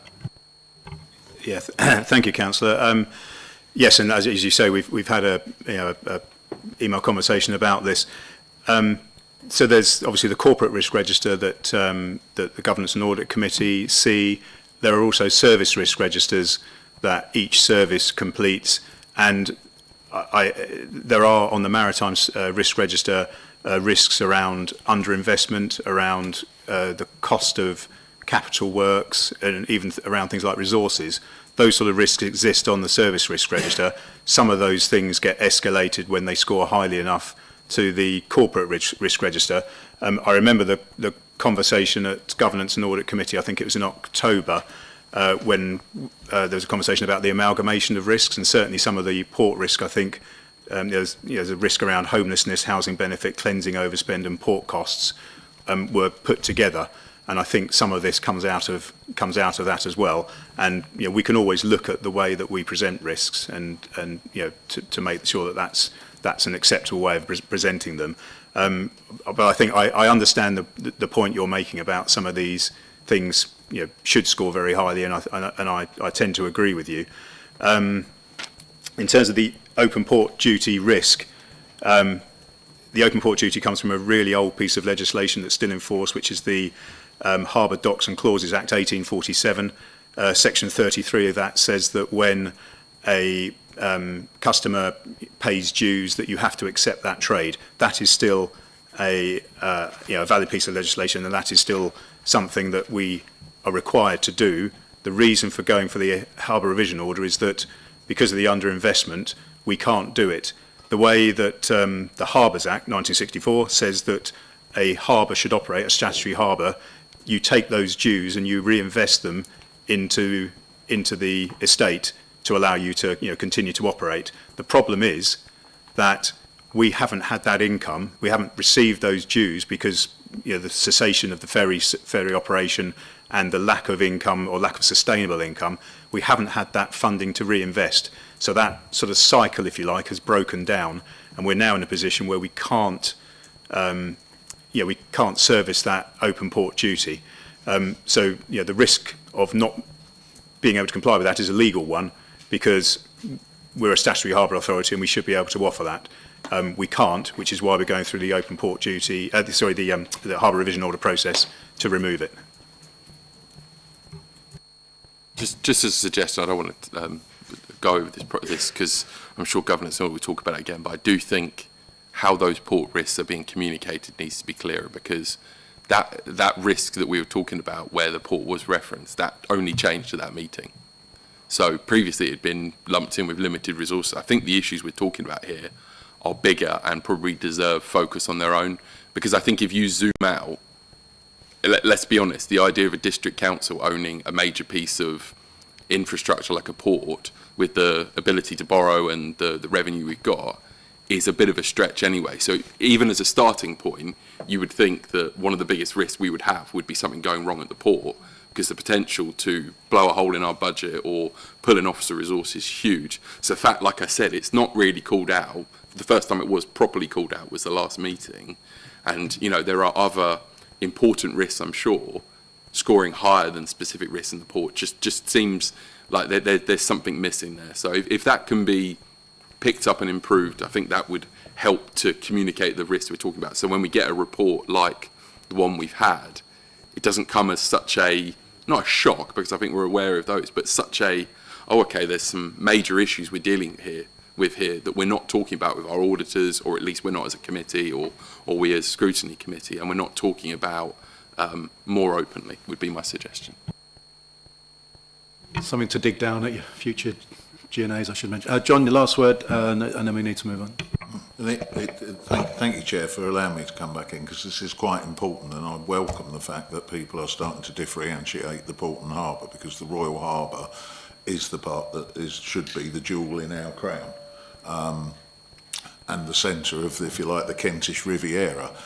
The problem it has is it is not attracting trade because it doesn't have the service facilities available that we should have and did have. We failed to implement and follow through on an enforcement order from God knows how many years ago to reinstate the slipways, so that which there is plenty of trade for, which would supplement the income to the Royal Harbour and stop the losses that have started to build there. We don't have proper marine engineering facilities. We don't have, and there are moves afoot to establish workshops. But our boat builder is working out of a derelict building, effectively falling down round the Riz. So let's not get into post-mortems about the history, but there used to be, it was a centre of excellence at Ramsgate Harbour, and it was thriving with multiple workshops and marine engineering companies that only moved out of there because they were forced out in favour of cafe culture and people staggering around and needing railings put up at great expense to stop them falling in the harbour.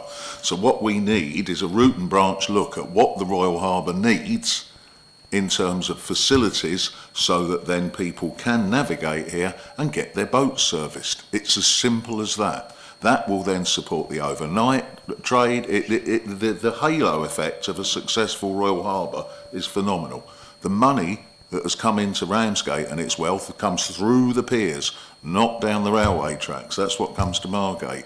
And until we start saying, right, the Royal Harbour is what it is, and we've got to manage that and provide the facilities that it needs, then it's going to bumble along because it hasn't got the correct identity. So perhaps it's something that we need to do is have a review through maybe this committee or something, but into what is missing. Because with the pieces of the jigsaw in place will thrive. There are people dying to come here in the marine industry. I'm pretty sure there's going to be lots more discussions on this in the future. We do need to move on though. Mike, one question for me. Since it's in the public arena now that we're still in the freehold, has there anybody come forward? A yes or no answer? Sorry, Councillor, I didn't catch all of that. Can you? I just said now it's in the public arena that we are offering a freehold of the port. Has anybody shown any interest? Well, we've got 4 options that we need to look at. So no, we haven't offered the freehold to anyone yet. So that obviously that decision was the 18th of December. So we'll now work on those options. Excellent, thank you. Okay, thank you, Mike, for that update. Okay, moving on to item number 7, the Thanet Regeneration Programme, Margate Theatre Royal Decisions. I'll call upon Louise. I presume it's Louise, like you've got the whole squad there. Lucky it's not just me for once. Thank you. So this report invites members of the Overview and Scrutiny Panel to scrutinise and comment upon the recommendations being presented to Cabinet next week on the 22nd of January regarding the Thanet Regeneration Programme project for the Theatre Royal. As we move forward through the programme, this project remains a critical priority. Aligning with the Council's corporate plan to create a thriving place and through targeted heritage and cultural regeneration.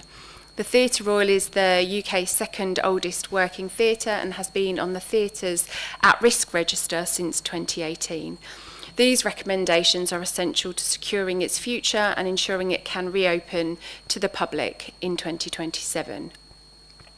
The report asks Cabinet to make 3 decisions, one around a funding reallocation, approving the reallocation of £1 million from the Active Movement and Connections project, which is currently being held in contingency within that scheme under a previous Cabinet approval. This will bring the total project budget to £6 million, providing the necessary funds to deliver the first phase of the refurbishment works or scheme to the theatre.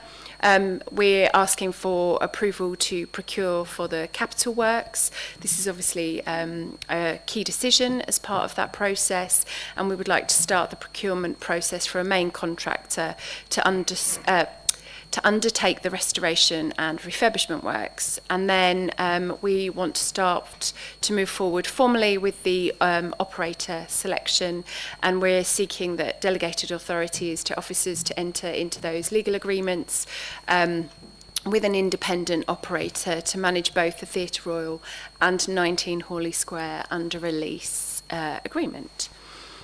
Similar to other projects within the funding programme, and also to note the Reba Stage 1 plans for the theatre, which we have shared as part of the report pack.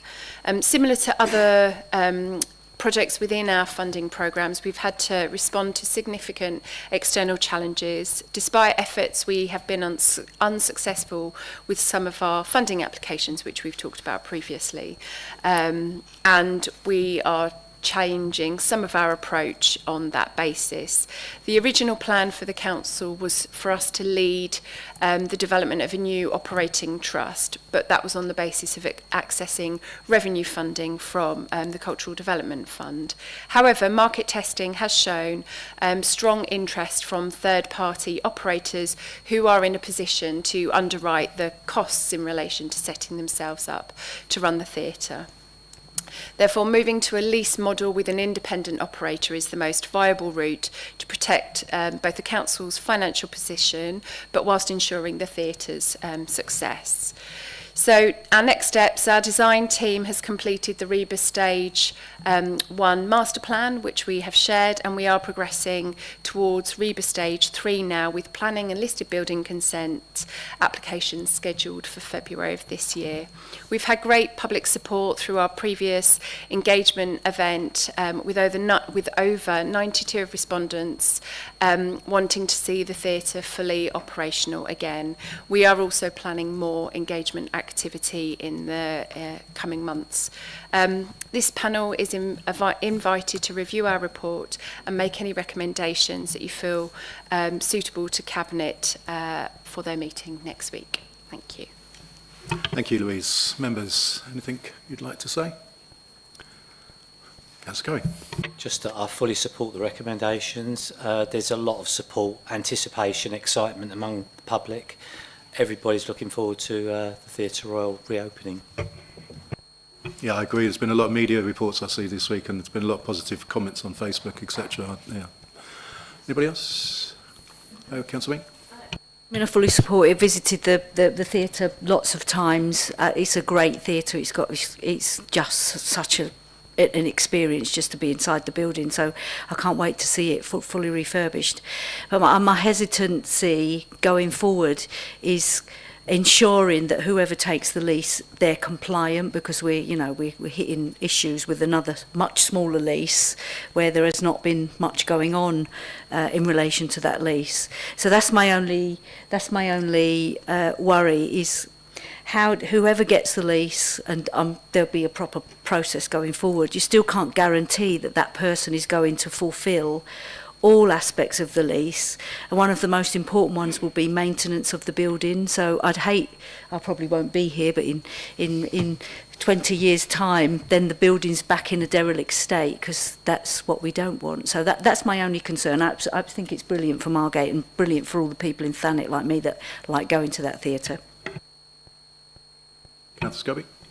Yeah, and I'd just like to say how welcome it is that this is going to be open to a lot more community groups, because I think one of the concerns that some of us raised around sort of the Winter Gardens change, even though it's welcome that we found a solution to it, it's obviously going to be run as a private business, and the owners of that have their own amateur theatre productions and all sorts of stuff going on, meaning that other groups get frozen out. And you've seen that to an extent with the Granville from the current owners. So I think having a space that's open and available to community groups will be really welcome, to make sure that there is still performance space available to groups other than those who are sort of looking to run it for a profit or run some of the assets. And that's not to be critical to the people running the Granville and the Winter Gardens, because I think we need that as well, but the balance is really, really good. Anybody else? Do you want to come back, Louise? Yeah, I can do. So we will do an open process. We carried out a prior information notice kind of through a procurement, and had a real mixture of interest, both from private organisations and charities and trusts that are running theatres. There'll be some real key things in there around what we want to see. So that's experience of running similar spaces. They will have to comply with the grant conditions that are related to the investment in the building, and I definitely don't want to be on a cycle where I have to jump back on and work out refurbishment plans for a theatre. We want to make sure that we do it properly and we only do it once. So that's going to be really key for us. And what's interesting, some of the work that Hayley's doing is engaging with people within the industry, and it's fascinating the kind of love and affection that is coming from all corners of this country, and people that got married on the stage, people did their first show on the Theatre Royal stage. So there's a real passion about it, not just from people locally. And I think the broader plan around bringing 19 Hawley into play with the kind of rehearsal and spaces within that will also add to that kind of ability for younger people and community to be involved as well. So I think that covers it. Excellent, thank you, Louise. One thing I noticed, which I didn't realise, was the closure of the road to make a piazza to join the buildings together. Whoever's idea that was, I think that was a master stroke. Well done, Hayley.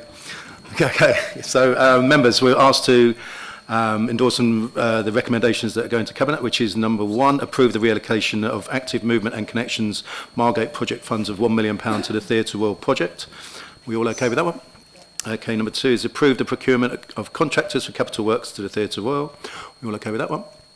Number 3, delegate to the head of property in consultation with the Cabinet member for regeneration and property to enter into legal arrangements with an operator to run and manage the Theatre Royal at 19 Hawley Square. We okay with that one? And the last one is number 4 for Cabinet to note the REBA stage 1. All good? Sorry? We're going to do proposer and seconder. Yeah, that's my next thing. Can I have a proposer for that? Councillor Pritchard and a seconder, Councillor Wright. And all agree? Excellent, thank you. Thank you, girls. Thank you. Okay, moving on to item number 8, which is the Thanet Cycling and Walking Infrastructure Plan. It's you. It's me. It's me. Adrian's not here. I call it on Ashley to introduce the report. This report concerns the draft Thanet Cycling Walking Infrastructure Plan, or TC WIP, as an update following the recent public consultation. The adoption of the TC WIP is crucial. It will elevate the priority given to cycling, walking and wheeling. The adoption will give the Council access to greater levels of government funding from the Department of Transport. It will ensure the network is considered in KCC's highway improvements, and it will also provide evidence base for policies in our new local plan and helps deliver the aims of the Council's Air Quality Strategy 2026. The consultation process was approved by Cabinet in April 25 and was designed to gather wider public views, give greater weight to the adopted plan and provide essential support for future funding bids. The consultation ran from 4th of July to the 17th of August 2025. We publicised this through Your Voice Thanet, our social media channels, The Wave, and held 5 drop-in events across the district. We received a total of 76 responses, which were generally positive. The current TC WIP is a high-level network plan. I recommend the panel recommends to Cabinet that the TC WIP be adopted as a council strategy and the provisions of the TC WIP be incorporated into other council strategies as appropriate. Thanks, Ashley. Members, anything to say? Councillor Crittenden? Yeah, sorry. I noticed that this is a cycling and walking infrastructure plan. I'm aware of the DFT's National Travel Survey that's been running for the last 30 or 40 years, and despite government policy to try and encourage us to get out of our cars and onto our bikes, has been largely unsuccessful and has made no difference to our level of cycling over the years. I know about the survey because I'm a field interviewer for the research company that actually goes out and interviews the people and asks the questions. And so there are 2 questions in there. Why do you not cycle more, and what would encourage you to cycle more? And a part of that answer are the infrastructure provision. So, it's like, well, it's bad roads, or it would be better, I'd cycle more if there were better roads. But there's actually about 30 or 40 potential answers on there, and some of the other answers are equally popular, just not interested in cycling, too old, not healthy enough, don't like cycling up hills. That's mine. It's not on there, but that's mine. I'd put that on there if I had a choice.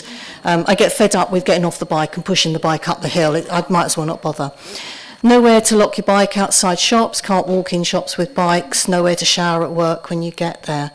I'm going to add another one on there. I didn't learn to ride a bicycle when I was a child because my parents couldn't afford to buy a bike. So, I think Councillor Wing is probably going to like something I'm about to say because well, I hope she is anyway. One of the challenges that we have is if children don't learn to cycle, they don't get a cycling habit. If they don't get a cycling habit, then they're not going to learn later. Now, I did learn to cycle at the age of 40-something, and I very quickly gave it up because I couldn't cycle and do my shopping. I couldn't cycle and visit my mum because I had to leave it outside, and I'd spend the whole time worrying about what was going to happen to it. I couldn't get a shower at work after I'd arrived feeling all horrible. And the other challenge, and this is where my comment for Councillor Wing is that girls give up cycling in particular as they hit puberty, whereas boys tend to continue. And if we don't have around the infrastructure, the policies and the habits and everything else that goes along with this, that actually deals with some of those other issues, then you can do all you like with the infrastructure and it's still going to make no difference. And so I just want can we as a council think outside of this is more than just an infrastructure? How do we get children keen on cycling and then stay keen on cycling? Because that's what will change habits. Because frankly, you ain't going to get me back on a bike. After my 2 years of attempting it, you ain't going to get me back on it. And I'm quite happy, I'll say that. I would rather walk 10 miles than cycle 2, but there you go. So it's just really actually coming out of the infrastructure side and looking at what other ways and things need to be done to support just changing the infrastructure, because that on its own is not enough. Thank you. Councillor Davis. I think Helen's raised some really interesting points there, because we've got cycle paths, we've got additional facilities all along the West Cliff. There's a racetrack that defines where the cyclist can go. But it's cultural and comes to motivation, I think, because we all, again, another councillor colleague of ours who was a very, very keen cyclist and cycled every day until recently, the reason he had to give that up was because he got his bike nicked. And he religiously locked the thing around the town centre, popped into a place, literally it wasn't even out of his sight and it was gone. I had it when I was trying to cycle, and they'll nick your saddle if. So I think there has to be, firstly, better security available to lock bikes up. But in terms of getting the youth involved, we used to have a cycling proficiency test that all the junior schools bought into, and it took you through all the basics. Unfortunately, I was burgled, which was when my Knight of the Road certificate disappeared, along with various other qualifications. But I'd had that all my life, and by feeling that we were up to a standard to cycle, it gave the parents encouragement to let you go out. But by the time we then went to secondary school, we rode our bikes to school, which helped keep, obviously, the roads clear and all the rest of it. So maybe if there's something we can do to encourage that at the junior school level, are they still called junior schools? I don't know, but years, whatever they are. But at that age, and of course that's part of that, but maybe if we can help encourage something culturally there, it'd be really good. Because cycling is, apart from swimming, probably one of the best exercises as a general workout you can get. Councillor Wright. Councillor Davis has said some of what I was going to say. I think the cycling proficiency that we all used to have, I think it would be a good idea to have a road cycling event in the district, but also teach the youngsters that they don't own the road. Swearing and doing wheelies up and down a main road is not a good idea. Councillor Austin. Thank you, Chair.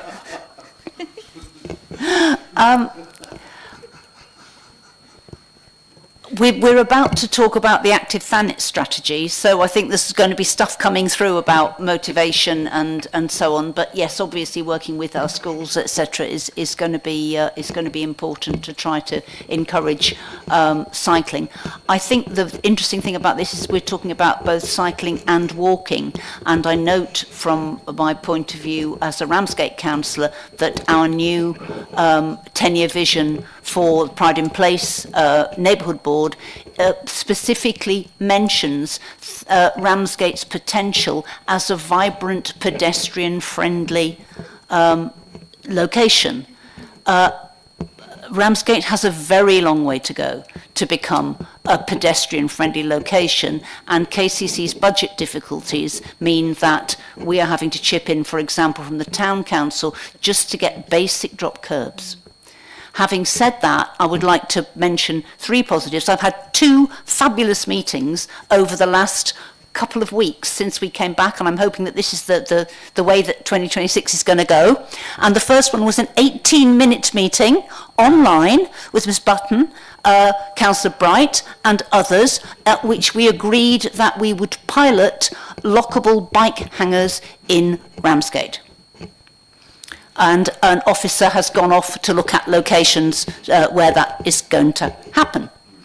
And the second one was that I had a long conversation with a KCC Transport Intelligence Team engineer who has agreed that the traffic lights on Ramsgate Harbour will be phased in such a way that there will be 2 seconds longer for people to get across. And I am told that 2 seconds doesn't feel like a lot, but actually really is a lot in terms of the difference it makes, and that will take us to the maximum time that the government allows us to have for pedestrians getting across. And this is as a result of complaints from disabled residents that they didn't have long enough to go across. I'm afraid my attempts to do the same for Broadstairs Broadway didn't work, but because I was told that they'd already got the maximum and that the junction was too complicated to allow for any such changes.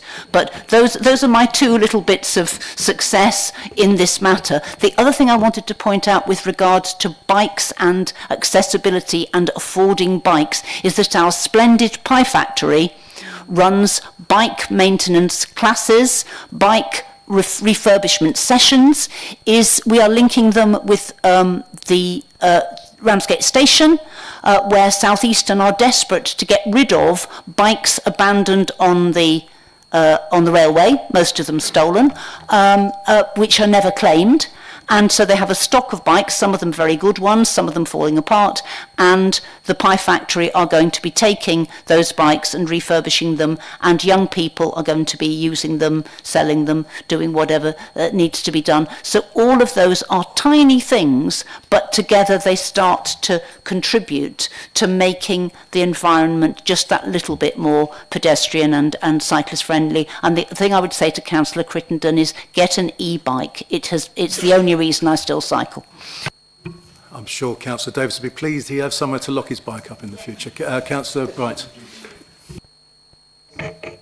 Thank you. I want to thank you for this report. I've been following the work of Adrian Verrill on this really, really closely for the last couple of years. He's done a lot of work with young people as well. It's a really, really positive thing. This isn't just about cycling. This is about walking. Yes. It's about getting people active. It's also about wheeling as well, so people on mobility scooters, things like that. It's so important. Bikeability, so it's not cycling proficiency anymore, it's bikeability, happens in every school. It does happen. The issue in Thanet is we don't have cycle networks. Yes. That's why kids don't cycle to school. That's why my kids didn't cycle to school. My daughter did bikeability at St Peter's. There's no way that she was going to cycle from Reading Street to Dane Court because it's dangerous. So this is brilliant. It's a really, really positive thing. It can't come soon enough, really. What I would say is we don't have enough bike storage, so I think bike storage is really important. And the other thing that I wanted to plug is in terms of Thanet doing stuff about cycling, Tasha Brown does free cycling events.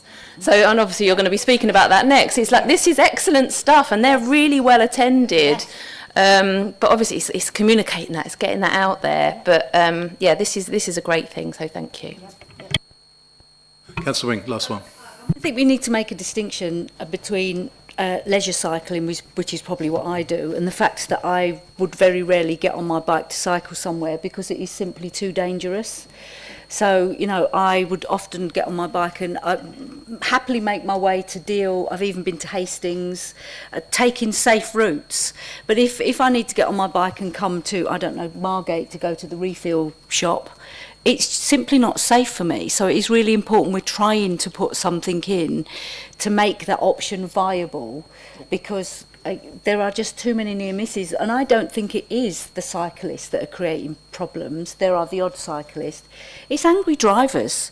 We've got such a poor level of driving now in this country that you're not safe on a bike, because a lot of drivers don't even think you should be on the road. I mean, even the new law of giving a cyclist 1 metre is, you often see people sneaking past cyclists. So I think we need to make the distinction between leisure cycling, which I think we have an incredible amount of in the summer, There's a huge number of people that are out all the time in the summer, and it's how we make our roads safe for people to cycle to the shop to get their shopping, and it is about where do you put your bike when you get there, and it's also about walking. I mean, I do most of my shopping on foot. I hate Westwood Cross. Most of what I can get is in Ramsgate. Thank God for Waitrose. It's slightly more expensive, but I'm not getting in my van, so I cost that off. I walk most places to get most of what I want, but I wouldn't get on my bike. So thank you for this, because I think we're trying to make it safe. Okay, excellent. Ashley, did you want to come back on any points? No.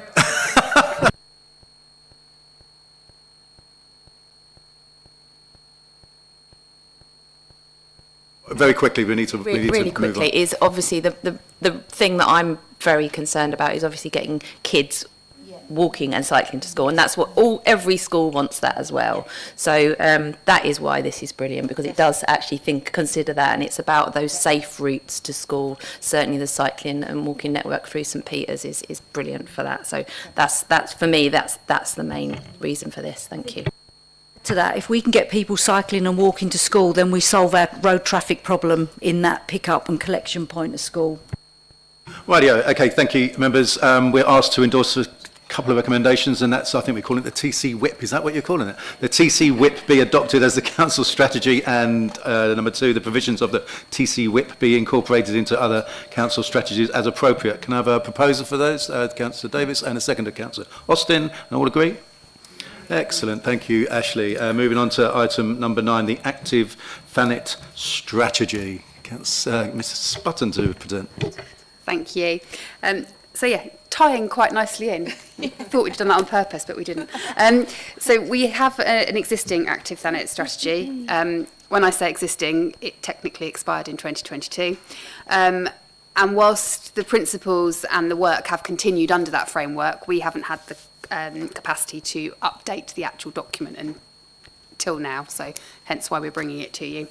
So it's been compiled by the community team along with active Thanet partners, of which they are listed, or some of them are listed at the back of the strategy. I'm not going to run through them all. It's about how we tackle the systematic barriers such as inequality, whilst fostering long-term improvements to health and well-being. And it's about increased opportunities, and it's not to move, I think is probably the best way of putting it. We always focus on sport and actual physical games, or biking or running or that kind of thing, but actually it's just about getting people to move a bit more, take the stairs, get off the bus one stop earlier, to start off small and gradually make those improvements in your everyday life, and then gradually move forward as your health improves. And then one day you may go on to join the gym or play a sport. But I think quite often we focus on what we deliver sport-wise, or what's delivered sport-wise, how many football clubs we've got, that kind of thing. That's not what this strategy is about. This strategy is about how we all work better to get people moving at the very first opportunity. I think it's probably the best way of saying that. So we're looking at raising awareness. Those bike sessions that Natasha put on are still happening. They've been taken out. So they started off as part of the, I'm pretty sure it was Living Up funding. I always get which funding around the wrong way. Started as part of that. Then they got the people that were coming along to the sessions involved, and now they run them. So they're no longer run by us. It's all sustainable within the area, so within the community. So that's really good news and a really good example of where we can make a difference and then pull ourselves away and go on and do something else. So we're looking to increase participation in physical activities, to reduce the number of inactive people, to promote health and well-being, and to commit ourselves and our partners to these ideals and move it forward. So there's lots of words in the strategy. I won't go through it all now. If you would like to comment, pass any feedback, or make any recommendations to Cabinet, it's going to Cabinet next week. Thank you. Thanks, Penny. Members, Councillor Green. I fully approve of the policy, but elsewhere in Thanet District Council, our policy on charging for the use of activities on beaches has absolutely destroyed any activity on Ramsgate Beach. And I would like to think that the council should not operate in these sort of silos, and you should be working together. Councillor Austin. Picking up on Councillor Green's point, I've had some correspondence with the Chief Executive about the ending of the staff bus pass scheme, which does also tend to encourage people to walk some distance rather than just jump in their cars. So all of these things are pulling away from the excellent work that's happening in this regard, and I think we perhaps need to be a little less siloed, as Councillor Green says. Anybody else? Nope. Okay, so the panel is asked to endorse the recommendation that Cabinet adopt the active Thanet strategy. Can I have a proposer for that? Councillor Austin and a second Councillor Britcher. All agree? Excellent, thank you, Penny. Okay, moving on to item number 10, which is a suicide prevention strategy. And Penny, your turn again. Thank you. And yet again, these all link in together. So better physical activity and movement helps improve our mental health, which then should entirely lead to a reduction in suicides. Anyway, I digress. So this strategy aims to reduce suicide and self-harm in the district by improving mental health support, strengthening professional relationships, addressing local challenges, particularly given the fact that we have a higher rate of suicide compared to the rest of Kent and Medway and the national average. The way that we intend to do that as a group, so this isn't just Thanet District Council, I'll make that very clear, is to address local challenges and opportunities in prevention, using local and national strategies and collaborating with our colleagues, particularly around the Kent and Medway Suicide Prevention Programme team, and then looking at a really hyper-local strategy when we get this one adopted. So it demonstrates priorities and areas of focus. It's not a list of things that TDC are going to do. It's all about how we can work better together to do that suicide prevention. And it promotes multi-agency collaboration. I've just got a couple of things that I'd like to sort of add around suicide. And I think this is the importance of this document is to get people talking about it. So I just need to get the right, sorry, 27% of individuals who die by suicide are known to mental health services, so only 27%. So we're not talking about improving crisis response here or anything like that. We're talking about having an open conversation, getting it out there so that people feel they can talk about things before they get to that point, because that's quite a large percentage of people that are not known to mental health services. So I just wanted to add that stat in there for you. So I'll cut it short again. If you would like to provide any comments, this is also going to Cabinet next Thursday. Thank you. Thank you, Penny. Members, anything to add? Councillor Austin? Can I just ask, you said that it's not just Thanet, so is this part of a sort of coordinated approach across Kent or more widely? So Kent has it's a suicide prevention strategy. We are the first district to take this forward. We have worked with, when I say it's across Thanet, but not just TDC. So we have worked with the Thanet Health Alliance, with the one of the health youths, the doctors, and yeah, just bringing everything together so that we can give people better outcomes and get involved with people earlier, as well as DWP and things like that, because you're having those interactions early on. Councillor Davis? This is an incredibly important thing, and I think, I don't know about the statistics, but isolation often leads to suicide because people overthink or they get themselves into it. And I think there was obviously a big serious issue with isolation during the pandemic years and everything.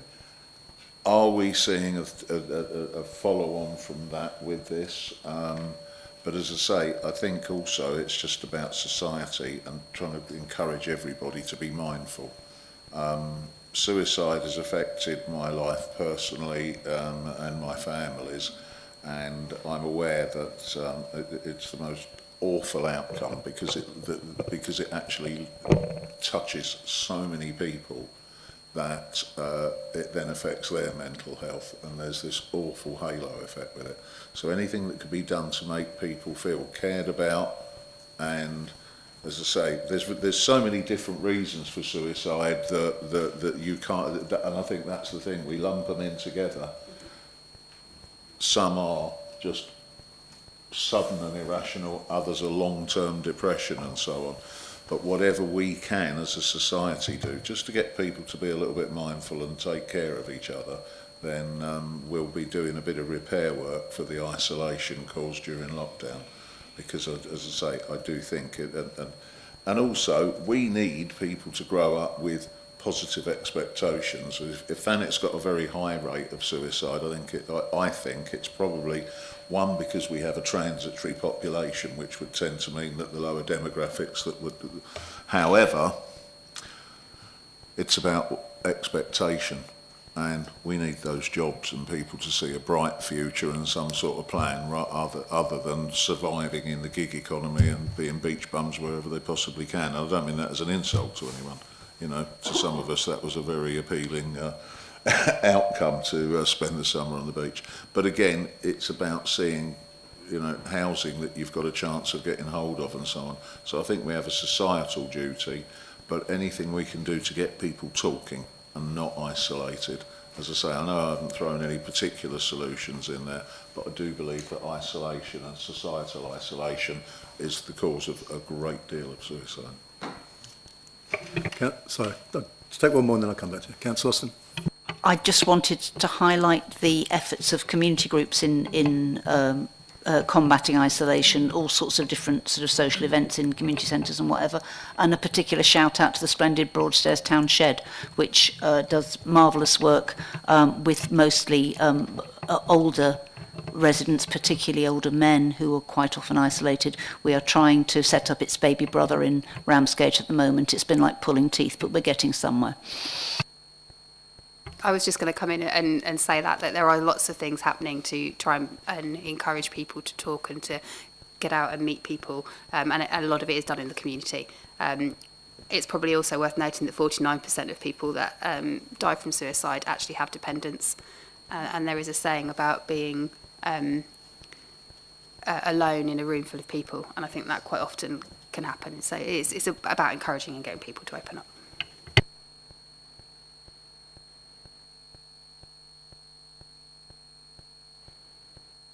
It is quite shocking that 27% of people to us in this room we wouldn't perceive them as people who would potentially commit suicide. And as a teacher, we had a suicide in school, which devastated, this was years ago, devastated all of us. But has there been any research around that group, that very large group, to identify whether there was things that, as a society, as family, as schools, there could have been an early intervention? And the second thing I'd say is it's really hard to find yourself going down a really dark hole, especially now with the world and country we live in. And I think it's all on our own onus to stop being negative, because being negative has such a negative impact on the people around us, and we don't know.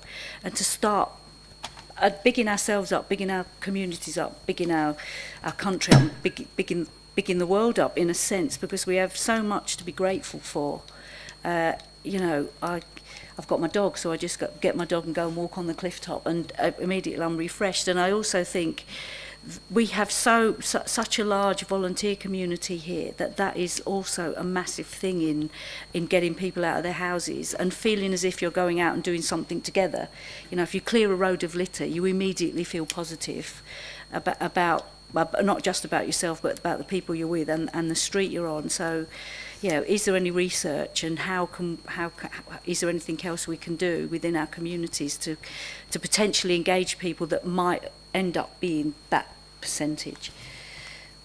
So we haven't done any research, but there is lots of stuff around. I don't know whether it's on those specific people about what can cause, what can be triggers, and it can be things from socio-economic hardship is always the the key thing. So all the work we do as teams with the housing and the support, the DWP support, that kind of thing, to try and tackle those aspects of people's lives before they then have to look at the other stuff.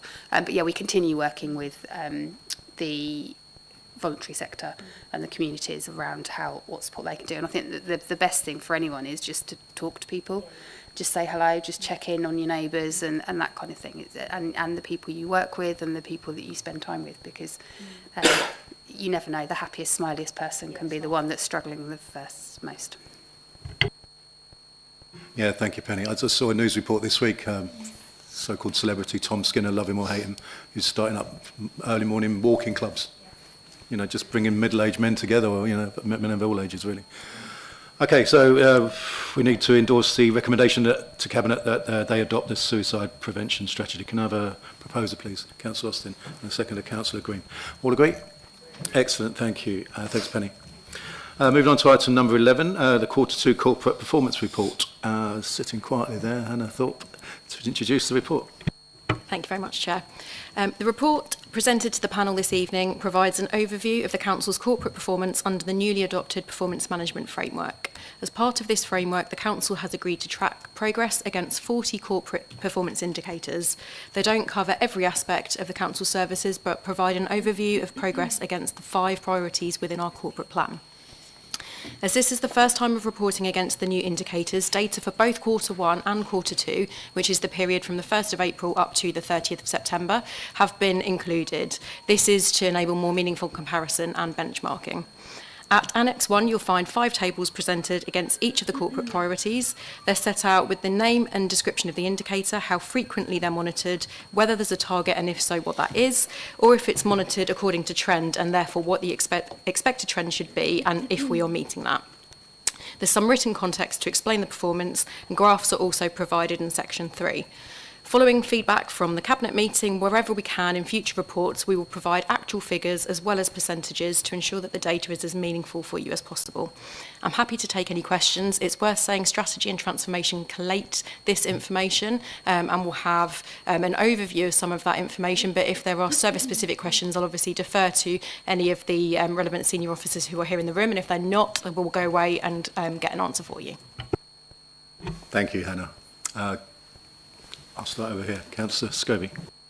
Thank you, Chair. And I think we were all very supportive when this came in as a way of really getting under the hood and seeing what's going on. And to see it with the data is really, really positive. And there's a couple that I just wanted to reference, and then I had 3 questions. So I think we're waiting to see how percentage of street cleaning staff deployed per day is going to come out, just because that's something that we've had issues with in the last couple of years. So that'll be good to sort of monitor.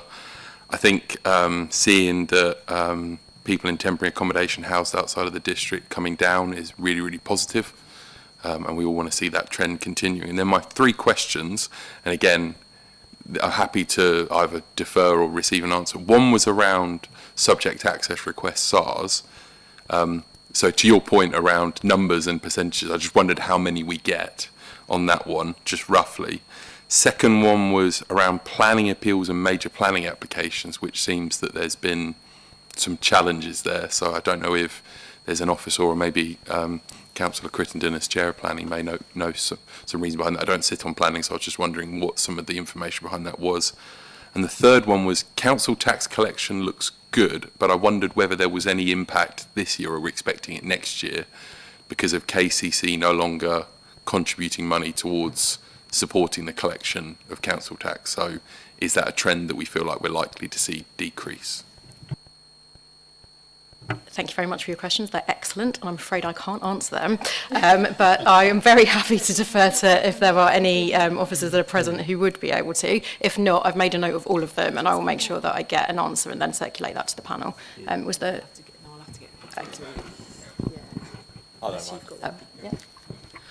So technically the council tax one, yes, it is performing. We had a meeting earlier in the week about performance, and it's marginally below. But with regards to the money that KCC were giving us in terms of pursuing additional collections, it does have a bearing. But for TDC, it's notional. in terms of the money in totality, them not giving us the money has a much larger impact on them than it does on us, because the proportion of council tax collected that's KCC related rather than TDC related. We put other measures in place, so if you look at the revised tax base as it appears within the budget moving forward, there is still an increase in the tax base, and our assumption is still the same level of recovery as we've anticipated in previous years. So from a finance perspective, little or no difference, if you like. Councillor Austin. Thank you, Chair. And thank you, Hannah. This is excellent. It's really interesting looking at the tables and the graphs and so on. You get a really clear picture of things, and I think there's a lot of data there that we're going to want to mine for, you know, future discussions. What I'm interested in is how are we going to share, or are we going to share this information with residents? Are we going to put stuff on the website? What's that going to look like? Because obviously there's a huge amount of detail here, which is a great interest to us, but it's probably going to be a bit overwhelming for the average person. And yet there's some real good news stories here that we can share. Thank you. Yeah, absolutely. So obviously the whole process of it coming to this committee means that it's out in the public domain within the context of this report. So we're being much more transparent with our data. The graphs that are provided in section 3, they're from a dashboard of activity. At the moment it looks a bit sparse because we've got 2 data sets that are being compared against each other, but absolutely the aspiration is that is something we can then have on our website. It then means that at any time people can refer to that information without having to wait kind of for quarterly periods, where often there's a bit of a lag between what we're reporting and then where the data has got to at any given point. So yeah, the aspiration is for that to be on our website. And also the fact that this kind of whole process sits within strategy and transformation lends itself perfectly to then pulling out kind of good news stories and opportunities to then be kind of spotlighting and shining a light on. So, which is the same thing. It's late, sorry. But yeah, you're absolutely right. And actually expecting people to trawl through a table of 40 indicators, you know, that's not necessarily going to allow an opportunity to go into much detail. So yeah, we hope to do a lot more with it. This is very early days. It will get better. But yeah, I appreciate the feedback. Thank you. So, Bob, did you want to come in and answer the question before? Well, it was the question from Councillor Scobie about planning appeals. So I'm not sure I can necessarily answer the detail, but just a little bit of context about why we think that indicator is important. So it's the last one in number 33, planning appeals. So clearly that arises primarily where the council has rejected a planning application, and then the applicant goes to appeal, and it's effectively a measure of how often those appeals are successful. You know, 71% in quarter one, where the appeal has been dismissed, effectively we've won that argument with the inspector that planning application should be rejected. It is quite a good performance against the national trend. Obviously in quarter two that's fallen quite sharply to 57, which you know, and it does depend on the individual circumstances of each case. So there's 2 important factors, I think, that why it makes it important to measure this. Firstly, if we consistently lose lots of appeals, we run the risk of being put into special measures by government and effectively losing our planning powers to the inspectorate. And secondly, it's a fairly good indicator, I think, of the quality of the decisions that the council's making around planning. So that's why it's there, and that's a bit of context for you. If you want specific numbers about how many appeals there've been and how that compares to how many applications we receive overall and all that sort of thing, I can get that for you, but I don't have it tonight. Yeah, and I think this might be where we can hopefully improve this in the future, because I don't know whether that's good or bad. You sort of said 71% above sort of what we'd expect, and maybe 57% below. But on a lot of the metrics, we're saying that the sort of the success factor is based on the trend. So I'm assuming that as we get more data and we go through this, that then we'll be comparing against historically or national averages, because at the moment it's quite difficult to sort of know whether we're doing well, because you could have a really good reason why, you know, from June to September there was like a couple of planning applications that brought the numbers right down, and we don't expect that to continue. But on here it makes it look like we've done something wrong, but there might be a really good rationale behind that. Yeah, completely agree. We've only got 2 quarters data here. It's very difficult to spot a trend in 2 quarters. And, you know, having some benchmark data, particularly for things like this, I think would be helpful. So I'd take that point. Do you mind if I jump? Sorry, and just to say on that, the purpose of having the narrative column at the end is the opportunity that will, I imagine we might need to change the formatting because we're going to want to put a lot more information in there to be able to explain context, because statistics are only going to give you a particular kind of reflection of the situation. And also what will happen, the more and more that the reports come to this panel, you're going to start noticing things that actually are of more interest, and that you might want to request that we bring officers related to that area along to the meeting, so that actually you can have more of an in-depth conversation about particular things that are, that you're noticing certain patterns. But yeah, the whole purpose of having that narrative at the end is to kind of bring to life what the stats mean, because actually, we're expecting a lot of you and of residents just to understand and translate and know if that's kind of good or bad. And sorry, Chair, if you will, I know it's getting late, but just something you said there just sort of triggered something. So is this going to be reviewed annually, the different metrics that are going to be included, and will scrutiny have an opportunity to suggest areas that we think should be included? Because there's an element here of, officers and cabinet saying these are the things that we think are important and we're going to measure ourselves on, but there may be things that scrutiny thinks should be included, and obviously that will be for cabinet to decide whether they want to or not. But would there be an opportunity for us to suggest areas that we think should be measured?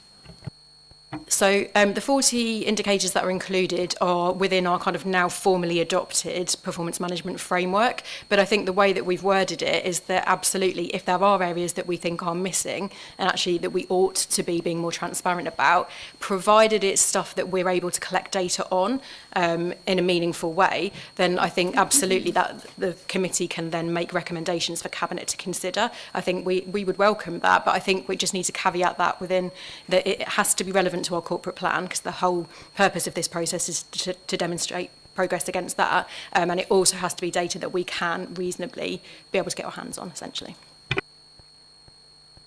Councillor Wing. It says 90 trees were cut down, but we're massively putting more in. But was that 90 trees on our land, or was it 90 trees including planning applications that come in for trees to be cut down? I'm just interested.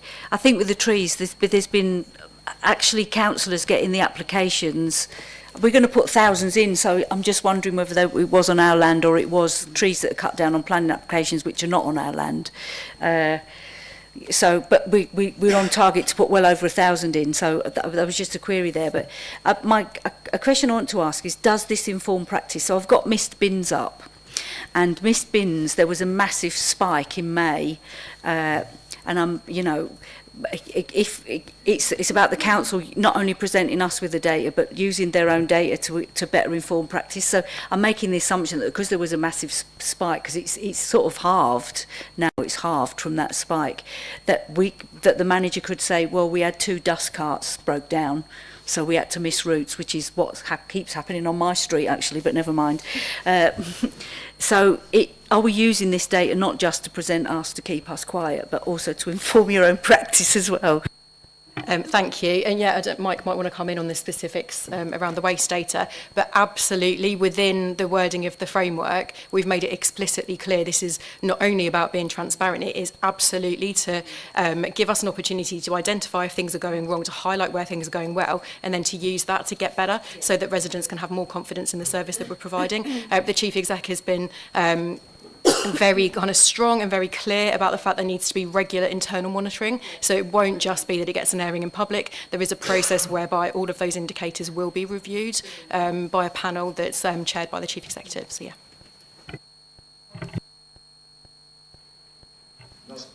Yes, a quick one.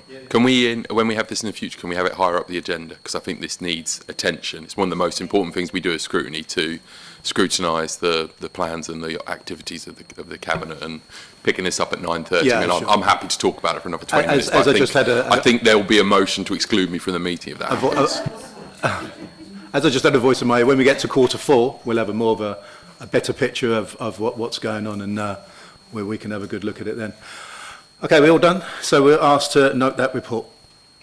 Excellent. Okay, thank you, Hannah and Matt. Item number 12, the forward plan and exempt cabinet reports list. Anything to add from that list? No, we're all happy? Okay, can we note that report then, please? Okay, that was a very varied meeting, wasn't it? That concludes the business for tonight's meeting. I declare this meeting closed at 9:27. Thank you. Live stream will now end.